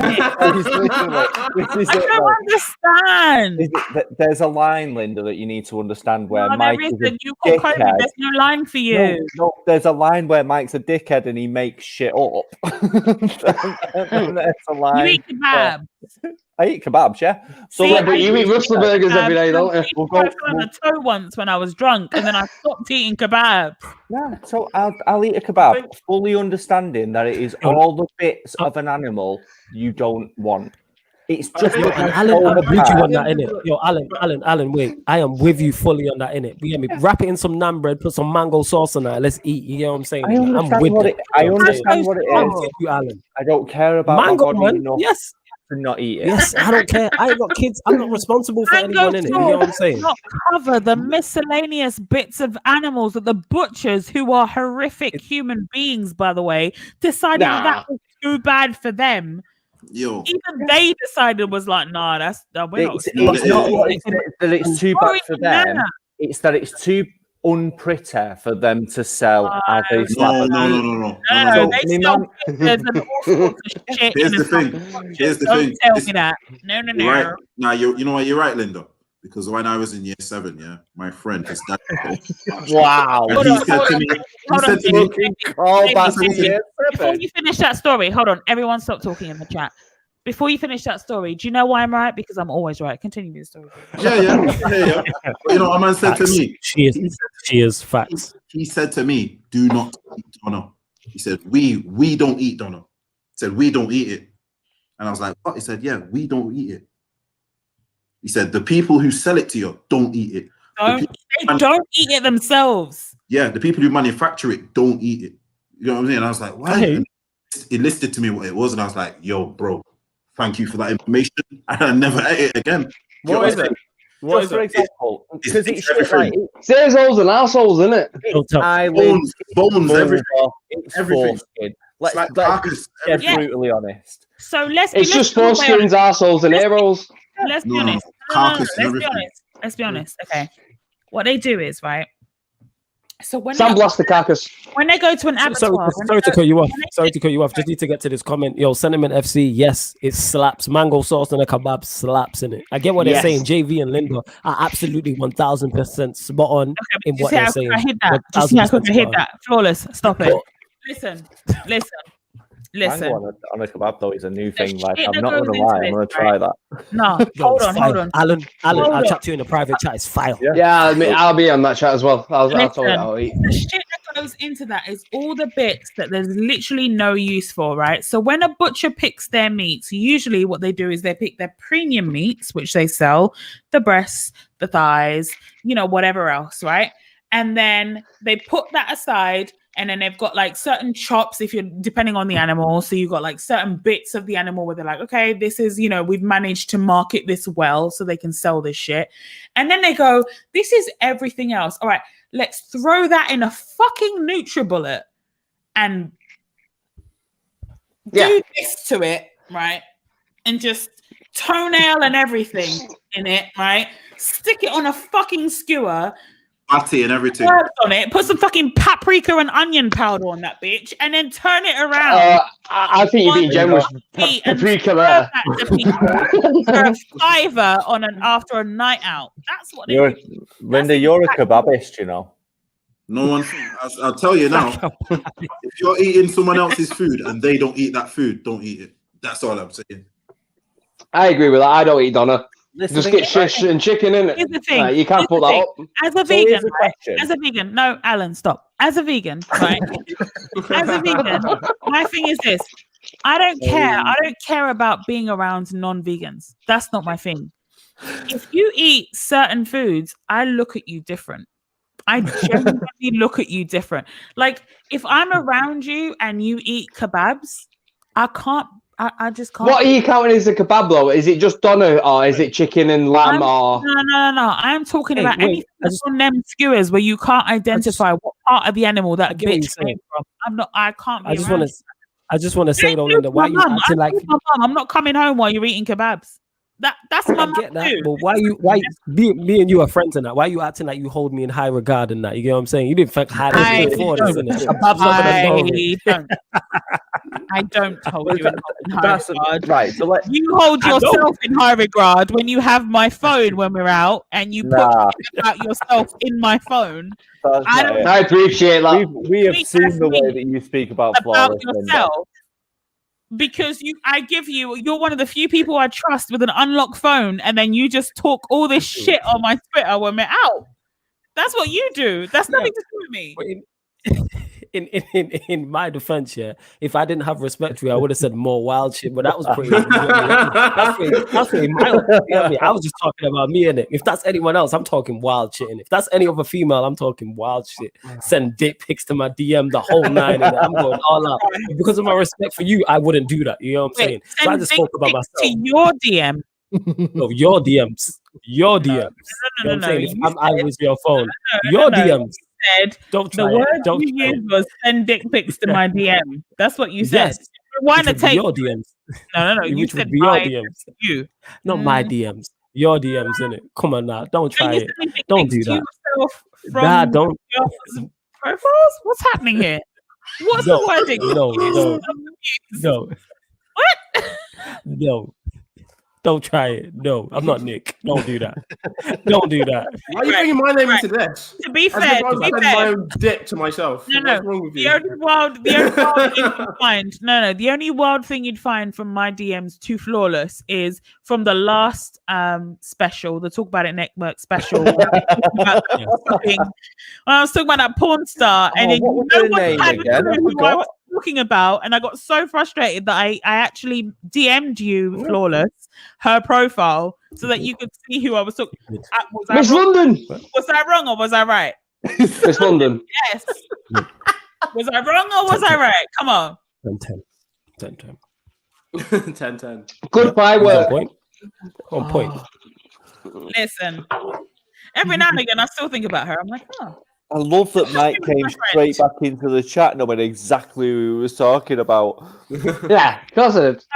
Didn't miss a beat. Let's move on. Speaking of sex work, a 35-year-old man from Malawi died from an apparent extreme orgasm after an encounter with a sex worker. Awesome. So this guy fully died while he was with this woman, and the official post-mortem report determined that the cause of death was to be none other than extreme orgasm. Perfect. So he come that hard, his heart stopped. I mean, if there's any way that I want to go, not his heart stopped. Because he comes so hard. Blood vessels in his brain, because he came so hard, they burst and they killed him. Wow, that is magic. And so of course, every single man in that thread about that story on Twitter was like, "Okay, but who's this sex worker though? That's something special." Yeah, these are all the questions. The important questions everyone needs to know the answers to. There's a lot of information there that you need. There's a lot of context that you need within the reasons for his death. Like, if it's been 40 years and this man is this man's first sexual account, or like there's a differences. No. So okay, listen. So he was in Malawi in Africa, right? He was 35, so he's relatively young, relatively healthy, right? He had sex with a sex worker, and then all of a sudden he died. So people are like, "What the fuck happened to this guy?" Right? This is the official post-mortem report, and it said the cause of death was extreme orgasm. He comes so hard, his head blew off. Wait. Literally. Wait. I seen this. I did see this tweet pop up on my timeline. Yeah. Yeah, it was on Twitter, and they said he died of an orgasm. And too much sweetness. Yeah. So his surname is Mahawa, and the result of his death was literally in the medical examiner's words, excessive orgasm, which caused blood vessels in the brain to rupture. I need a bong it to get over that, right? What the fuck? How are you fucking that hard that your head pops? Basically, I just want to say that is the way to go out, though, man. Man came and went at the same time. You know what I'm saying? The dream, perfect. Yeah. That leads me to my next question. That leads me to my next question. And I'm going to go individually, and I'm going to choose the order that I want to. Oh, Jesus. Who would, if I had, the sex worker's number? I don't. But if I did have her number, who would want her number to meet up with this woman, starting with Alan? Nick. Yes or no? No, absolutely Shut not. up. It's me, Mike. Alan. 100% do not want that. Nah, No. I'm cool, thanks. No, Nick. I wouldn't say sex worker, but that's how I definitely want to die. I wouldn't pay What for the it. fuck are you talking about? Would you want her number or no? Not this. No. No, Mike. I would just to find out what's going on because Oh, it's something different Your number, there. it means that you want to meet up with her, Mike. Oh no! I'm married. I'm married. I'm not losing that shit. No. And you're faithful, Mike. And you're faithful. Yeah, That's exactly. Shut up, Exactly. Flawless. People Watch know. your answer, yes or no. Yes, it means something. If you had a chance, 1 hour with this woman that caused this guy's blood vessels in his brain to rupture out of orgasm, do you want to meet her? Yes or no? Mhm. Well, not right now. No, I got stuff I need to accomplish. But I would take her number. Yes, you know what I'm saying. Meet up with her at a later date. Future line. Flawless Yeah, has yeah, got yeah, the right. future. Flawless is thinking about it as a single man. Flawless is thinking about it the There we exact go. right Okay, way. JB. I might die. That's Yeah. JB, That's the way what to about go you? out. And that. Even if I was single, the answer is no. She's clearly some sort. Witch. She's clearly some sort of demon witch bitch. Wait. JV, just say no. JV, she just might have that golden box. It might just be that platinum box. It might be that. No. That's not the golden cooch, fam. That's not the golden cooch. No, but wait, hold That's not on. the golden cooch. What if It's not the golden there's cooch. absolutely no, no witchery involved? Like No. there's I no don't care. witchy stuff. Yo, There's I no believe she might just have literally just JV. how good her box is. JV. Bro. She might just have that platinum panani, fam. It might just be that good. You know what I'm saying? It could be that. She can use every muscle fiber individually. Like, you never know. I'm telling you now. Get me. I'm telling you now. She could have. You know what? Nah, there's some sort of JV's not having it, yo. I'm not having it. Yo. I'm having it. I don't. It's not. That's Yo, not normal. she could just have them fabulous flaps, fam. It could just be that, fam. You get what I'm saying? Don't die. You don't die. The from fabulous cooking, flaps. What the fuck? bro. You know, like, don't get me wrong. We've all bust that number. You feel like you're going to die because it's so good. Yes, that's what I'm saying. I've been there, yo. I've been there. Right, And I'm like, what's in the box? You get me? Yeah, you can You feel can the tell, soul. Shelby. You can feel your soul leaving, but it comes back. I'm not for that. My soul leaving, and then it's gone. And then it's gone to a sex worker. So you died at the hands of a prostitute. That is shameful, from. No, also, what state are you going to be found in by the paramedics? exactly. This is You know what I'm what I saying. mean? How did I they know? do not care. Was he so hard? Was he so hard? Like, Rigor mortis. No. Rigor mortis setting early. This Yo, was JB. determined. No, this was determined post-mortem. So they did like an autopsy and everything. It was the medical examiner that found the cause of death was a rupture in the blood vessels in the Big up Jay brain, Wise. and that was brought about by the orgasm. nah, I'm not See having what I'm it. saying, man? Imagine your family heard that. Imagine wait, your wait. family Yeah. like heard that. Imagine If that went we- public and your family heard that shit. Yo, if I heard that about you, Nick, I'd be like, you know what? He went out like he wanted to go out. You get what I'm That's what it saying? is. There's no better way to go out. That Give me a is the better way most to Nick go way. out.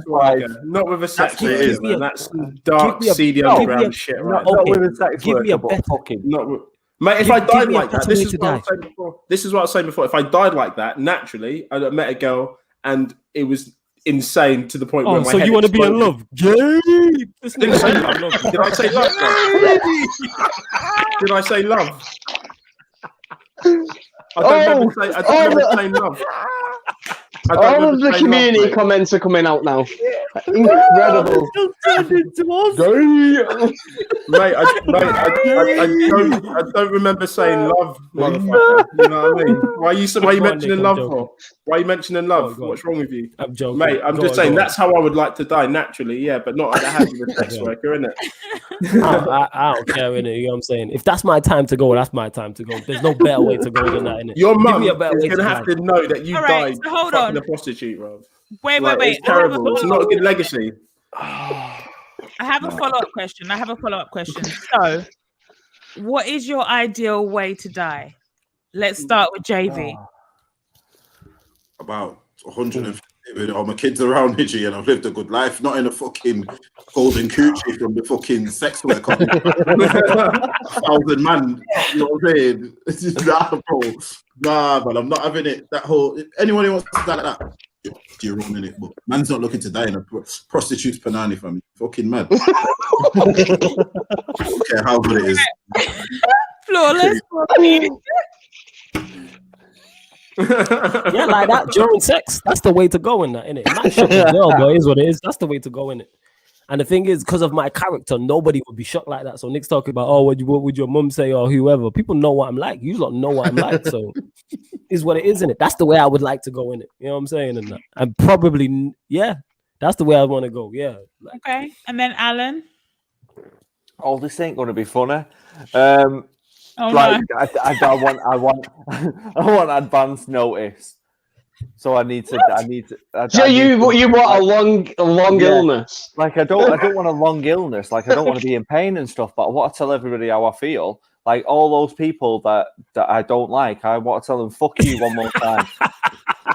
And then all those people that I do like and I love, I want to tell them that I love them one more time before I pop off in my sleep, nice and quiet. So you're gonna die in your sleep. I need time to take care of some shit before I go. That's incredible Leo energy. I love it. Nick, what about you? Dying in your sleep, man. Fucking hell. Doing something like either during. Come on. I didn't say that. This is what Alan said. Oh yeah, no. This is just what Alan said. You're basically saying what Alan's saying. No, but he had a whole build up of like telling his enemies "fuck you." I like that bit.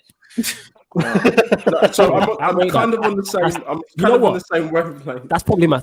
Sorry to cut you off, Nick. That's probably my second way in it. It's Alan's way in it. That's my second way. Therefore, that's my second option. On the deathbed, giving everyone the birds. Yeah, I'll tell you. I'll tell you one more time. Yeah. That I don't fuck with you. I thought you was a dickhead. You still a dickhead. Yeah. You're still a dickhead, innit?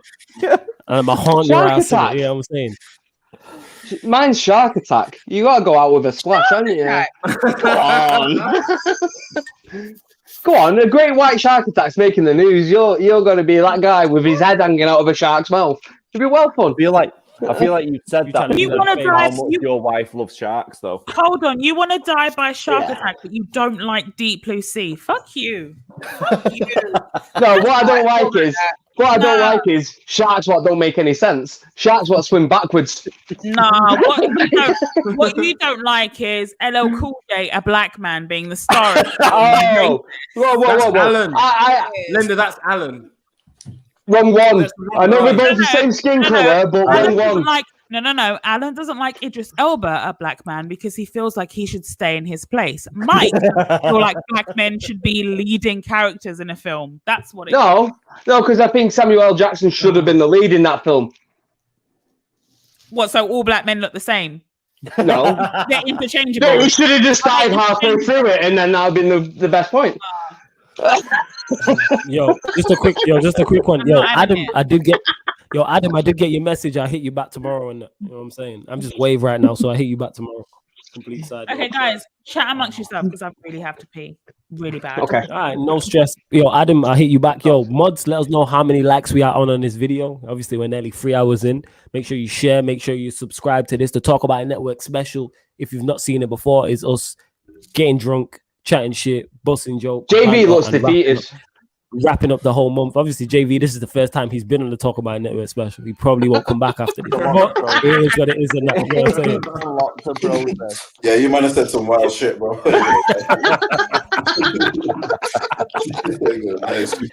It's all jokes. It's all right. Don't worry about it. Yo, love to my Donyad City in the comments as well. Make sure you subscribe to the channel, Sarcasm City TV. When you subscribe, make sure you hit the notification bell. We've also launched last night, because it's now gone past midnight, the Sarcasm City TV membership. So there's many perks in there. There's 3 levels. Make sure you can sign up. There's different levels. Like the first level is $1.99, second level $4.99. The last level is $25.99. But obviously they're all perks in there, worth the price. And you get Sarcasm City merch, exclusive shows. Imagine, look at this show, for instance, people. Look at the crazy shit we say on this show. Imagine the Talk About It Network special that didn't air and aired members only. Imagine what we'd say behind if this is not the X-rated version. Look at all the shit we said. So this is the type of thing you'll get with exclusive shows. Of course, exclusive shows with me, JV, Tox will be involved, Jan City herself, the whole Sarcasm City team, Linda as well. So yeah, make sure you sign up in it. I don't know who signed up to the membership yet, but check it out. Also, give us any ideas for membership as well. So we appreciate it. You You know what I'm saying? We really appreciate all of you lot supporting. And this show ain't finished, but we're back tomorrow as well. The Sarcasm City podcast, myself, JV, and Tox, discussing current affairs, innit? You hear me? Silhouette challenge, Bust It challenge, the guy who died from the sex worker, etc., plus more. You know what I'm saying? And then 10:30 tomorrow, the Sarcasm City Sports Q&A. Myself, Yan City, and Ryan. That's tomorrow. We go live every day, innit? The show don't stop, innit? Hashtag the show must go on. But go on, continue, Linda. So are we ready? Are we ready to wrap this one up? Because it's been like 3 hours. Fine. And I'm still editing stuff out. There's so much stuff I didn't bring up. There was T.I. and Tiny that I didn't bring up. They've been accused of sexual abuse, man. It's wild. 14 women as of the 28th of January have come forward to allege abuse, like threesomes gone wrong, bits of rape, underage girls. Like, it's wild. I don't know what is happening over there. I really don't. I can tell you, they have to do all Americans are famous people and all that fuckery, fam. That's mad. So they've been having threesomes, and then some of the women they've been having threesomes with have been claiming sexual assault and rape and things of that nature. Yeah, so they've been claiming like meeting them through, I guess it's not really regular channels, but like they've been meeting them through, you know, like club events or whatever in previous years. But like shit just went wrong. So a lot of them are saying that they've been abused. A lot of them are saying they've been raped. A lot of them are saying that they were willing participants in threesomes, but then like T.I. got aggressive. Like violent, and that, you know, they were saying like, you know, allegedly they were saying they were trying to stop and leave, and T.I. would not let them leave, and then Tiny would come around and talk them out of leaving as well, and just like kind of be very like a participant. You see with T.I. and Tiny, they got plenty of peas. You know what? They should have called that sex worker with the platinum pussy. They would have been fine. Yes. You know what I'm saying? That's what they should have done. You know what I'm saying? That's what they should have done. That's what sex workers are there for. I think a lot of what happens, I think this goes to prove that a lot of like these abuse situations is it's not actually to do with the sex, because there are plenty of sex workers that will take part in whatever fantasies you may have as a couple or whatever. There's plenty of sex workers available, but the fact that they're taking advantage of people, allegedly, I'm just saying in general, you know, it shows the levels of this type of thing when it happens, is that it's not necessarily related to sex, but more to the power of like having some kind of power or hold of somebody and stopping them from having some kind of free will, effectively. Does that make sense? Like, yeah. I get what you're saying. Yeah, I don't know. There's not much, like, there isn't enough. I don't want to say verified, because, you know, 14 women is a lot, but like, there's not anything that's come out that's like concrete charges, concrete. Exactly. You understand what I'm saying? So I don't want to dismiss these 14 women. I just want to make it very clear that nothing has been alleged legally yet. But what we've seen so far on social media is mad. T.I. and Tiny were trading for Trending. T.I. and Tiny were trending for 2 days on Twitter about this. So yeah, we'll see where that goes. I feel like that's a developing thing. I'm not sure what's going on with that. Should we end this? Should we end this with a nice quote that I've got? I got some wise words for you guys. No. Before you go, just run through, just quickly, Linda, run through everything else you had, just in case there's anything I didn't know about this month. Because we got Sarcasm City tomorrow, so I might use something. That's all. I'm just going to go through an order because I can't remember what I left out and what I didn't. Yeah, so cool. We had Sam Free, we had the Insurrection, we had Kanye West and Jeffree Star, we had Complex being dickheads about Megan Tory, we had Armie Hammer being a full-on cannibal, allegedly. We had Denmark launching a children's TV show about a giant penis. How could we forget? We had the Bust It challenge. We had the Silhouette challenge. Oh, here's one I didn't mention. Russia apparently claimed the US cut off the phone lines to its New York consulate. That's not that interesting. Maybe for the politics guys. Mike, you'll like this. Yes. Yeah. apparently some shit went on there, but I don't care enough to go about it now because I've had too much drink. Oh, cool. These black girls got are currently in prison, being deported from Bali. They're in Indonesia jails because some shit kicked off. They were over there trying to encourage more Americans to move over there because it's super cheap to live there. They lived in a treehouse, all mad. They set up an ebook claiming that they were some kind of professionals about how you can move there and not pay tax and, you know, have loads of money and shit. And people found out about it because of Clubhouse. Asians got mad anti-black, but also they shouldn't have been running their mouths. That's a whole bunch of stuff. Conor McGregor got knocked the fuck out. Power to the people, Reddit, stock market and that.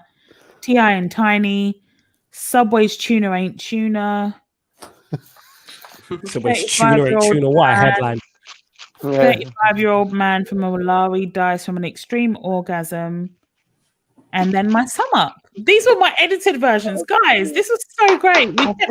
Well done. So we did. I just want to say, Linda, I got to give you props because your preparation for this show is second to none in it. So everyone head with Linda in it because this show does not happen without her in it. Like, it doesn't happen in it. Like, if she's not here, this shit don't happen. Like, this show could go on fine without me, JV, Mike, any of the Red Line, Nick, Alan, any of the Red Line gang. This shit does not happen. Thank you for that. I mean, thank you. But to be fair, all you need to do is at the start of this live stream is go on like Twitter. Like this is all the shit that's been trending on there. To be fair, like I'm just a go between. Yeah, but we don't have your finesse, Linda. We can pull it off. Yeah, exactly.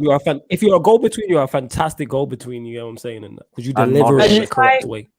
Your timeline is going to be a lot different to ours. And attractive. You've got beautiful hair. Like, there we go. You've even wore glasses as well. You know what I'm saying? Just everything. Fantastic. Thank you. Appreciate it. All right. Should I end with my wise? I need to stop drinking. I really do need to. I need to have a word with myself. I need to have a word with myself how much I drink because just drink a bit more, you'll be fine. Outrageous. Exactly. Drink a bit more. Exactly. I'm with Nick. Yeah. Well, Linda, these are Mike's words. These aren't mine. I'm just quoting his philosophy. Yeah. Let's go. Drink more, man. Drink more. It's a quick one, Linda. What have you been drinking? I'd love to know. So I had, mate. Listen, it all got real. I had Cointreau fizz cocktails. So I had Cointreau, but the mixer was Prosecco. And so there was no actual non-alcoholic drinks in my cocktails. Yes. But I did put some oranges in there so that I could pretend. I could pretend that I was being healthy. Yes. That's amazing. That there is no non-alcoholic mixers in your cocktail is the best thing. My cocktails are always made of everything is alcoholic because otherwise, why are we doing this? Yes, I agree. Fucking God for you. So, yeah, this is about as healthy as my drinks get. Orange slices. Hey, it's all good. Drink more in it, like Mike says. This is why every one of my specials. This is why every one of my specials is like I don't watch them back because the drunk. Nah, watch them back. You have to. No. I tried with the November. Which one is the one where I was cutting your friend off? I tried once with that November edition. First and foremost, shout out to Manny. Make sure you subscribe to Manny Good Vibes. Secondly, if you haven't seen November edition, which is called Tequila Titties, you hear me? Not titties. T-I-double-D-I-E-S. Tequila Titties was the name of that. Look at JV's face. You see why I started wearing sweatshirts to be special? Because I kept getting tequila in my titties, and then it became the episode name, and I was like, all right. Yes, okay. And it's not titties, it's titties, people. Yeah, it's titties. I double D. You've got a double D in the middle of it. Say it right. Yeah. Double D in that. That's what it is. Tequila titties. You know what I'm double D because they're big. There we go. Double D. It'd be much easier to find bras. Anyway, so I'm gonna wish. No, I'm going to end with these wise words from R&B singer Omarion. What? Fuck April. That's what he's gonna say. Fuck April. That's what he's gonna say. Fuck April. Get through it. Shut about. That's what he's gonna say. So, Fuck April. That's what he's gonna say. I want to put the mic right here. So Marion tweeted, question, would you still use the word bless if you knew that the word broke down to be blessed? What a fucking gimp. For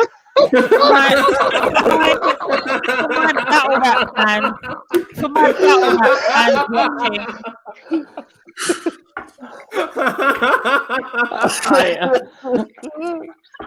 I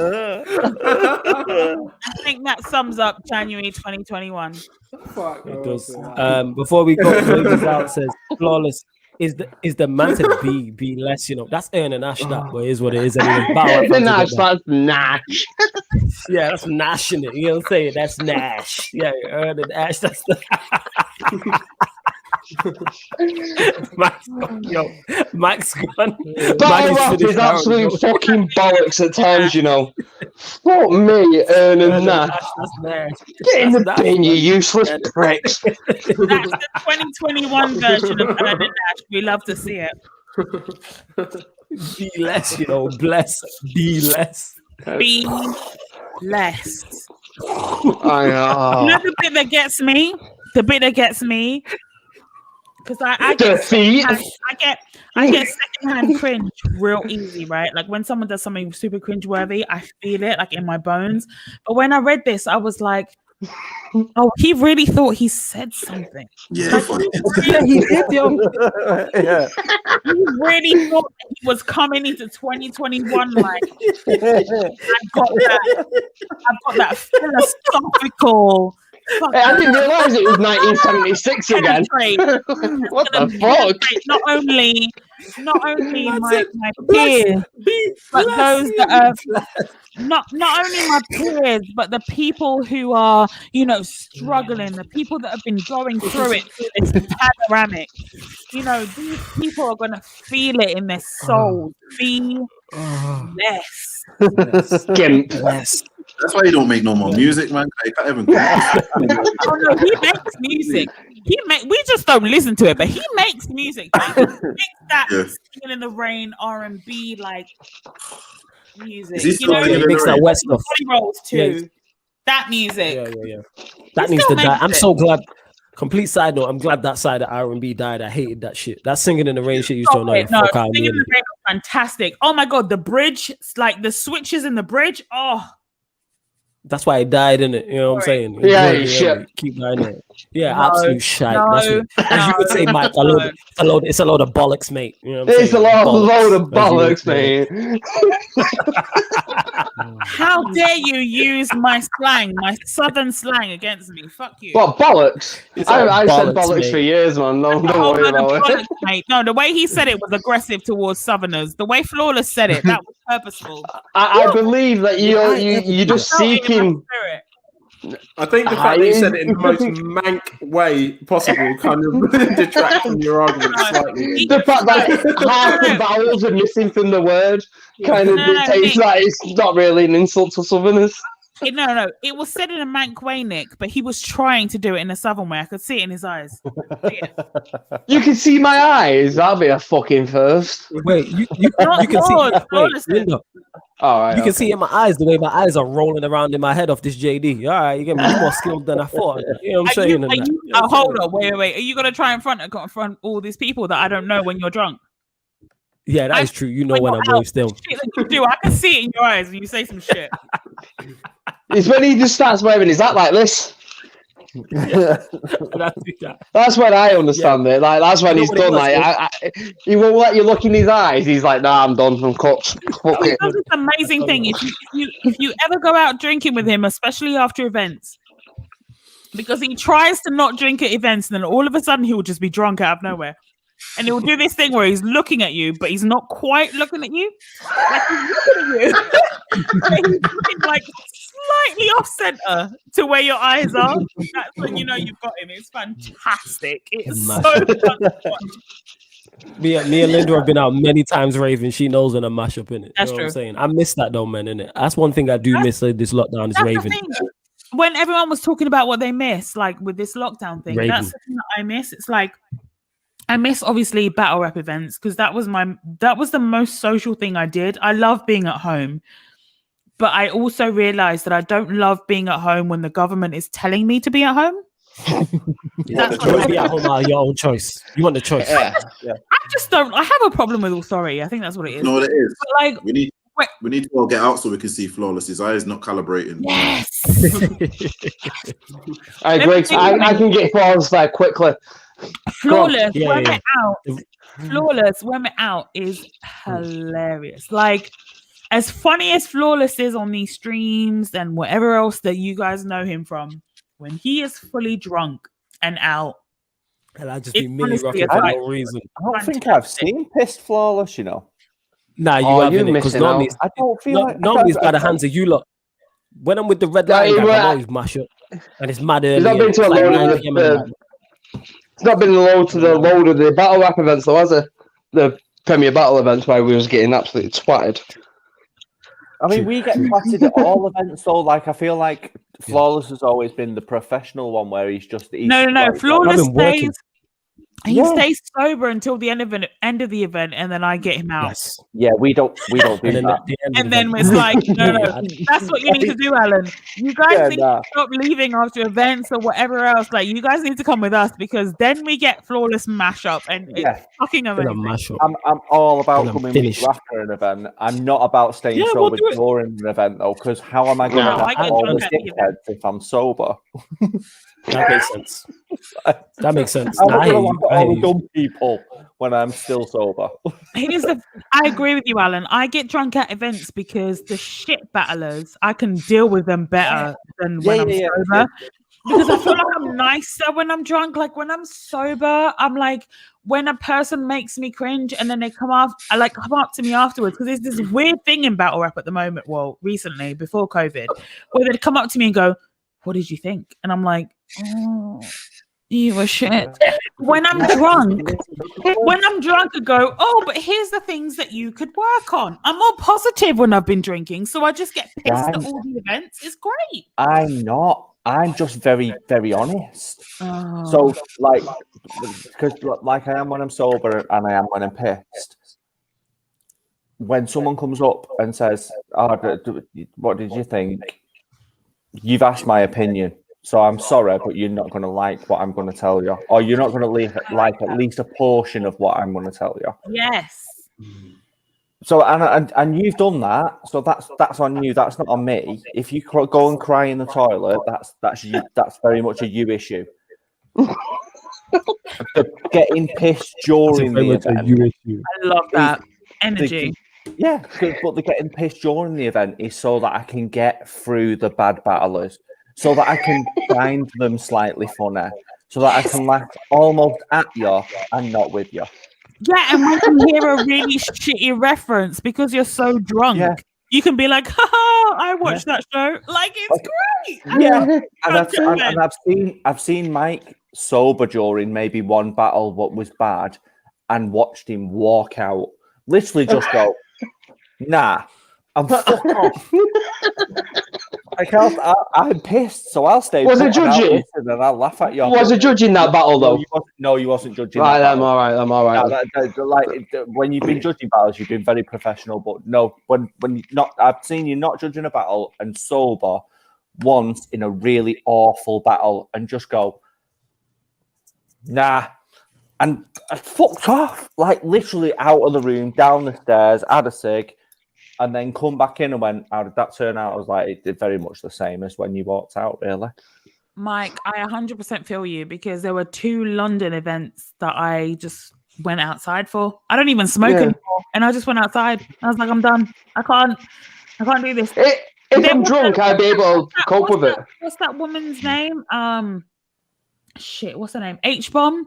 She was battling someone in the Fiddlers, and I was like, oh, my body cannot deal with this. There's too much cringe. I need to leave. So I just went outside, and I just hang out with a couple of people that were smoking. I don't smoke, but I just needed to be outside. So I fully understand that. There are certain events where you just have to be like, I have to leave. But if you're drunk, you can join in on the jokes. It's great.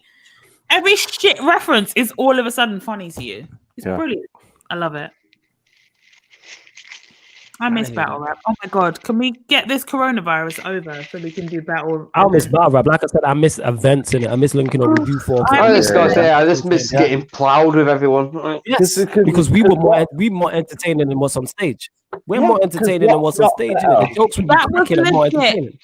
That was legit my only social life. Like in recent years, my only bit of social life was going to events. That's what I've noticed in this lockdown. Not because I was going out with random people every weekend or whatever. No, it was like every few weeks I was like, shit, I should have been at an event by now. And not to depress you guys, but in like a couple of weeks, it will be the last time we were all at an event together. Shut up. For a year. Yeah. Literally February last year was the last time we were all at an event together, a Premier Battles event in Manchester. Yeah. So I feel like that might have been when I met you, though. Well, you say that's when we was all at an event together, but I feel like that might. Before. I met you the year before. No, legit. Really? I remember a really awkward meeting where I was like, I don't know Linda, and Nick was like, Linda, this is Alan. And then Nick still had his Nick still had his locks. It was the year before. Nick still had his locks. Okay. Yeah. Okay. It would have been first year of the academy, wouldn't it? It was legit. It was 2019 when we actually probably met in person. Alan. You're still defo racist. Because obviously I knocked a year off my life. Yeah. No, all years look the same to you, for fuck's sake. I just want to say salute to everyone who's locked in for the Talk About Network special. You get these once a month. We do it the last weekend of every single month. So February, you get the last. Yeah. February you'll get one, and so forth and so forth. So we just wrap up the whole month. Obviously, myself, Linda, Mike, Nick, Alan, JV. Hopefully, Toxin jump on the next one in it, because this is the free podcast on the Talk About Network. Pod of Mercy, Red Lion, Picture, and Sarcasm City in it. And like, yeah, man, I enjoy these. They're hilarious. We get waved. Something different, you know what I'm saying? And yes, Glaze is out. The membership is up. Always. To everyone else, yes, the membership is available. Sarcasm City TV. So all you have to do is click the join button, and it's next to the subscribe button. Or if you subscribe, which you should be, click join. Look at the perks, etc., etc.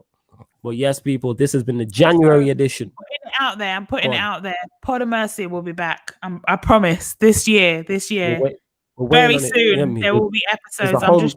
I'm planning some interviews here and there, but I will get it out soon. I'll come on when you want me. Mike, you're not invited. I don't know. Don't blame you. Well, yes, this is mad awkward, but you were not on the list, Mike. But you never said I wasn't on the list.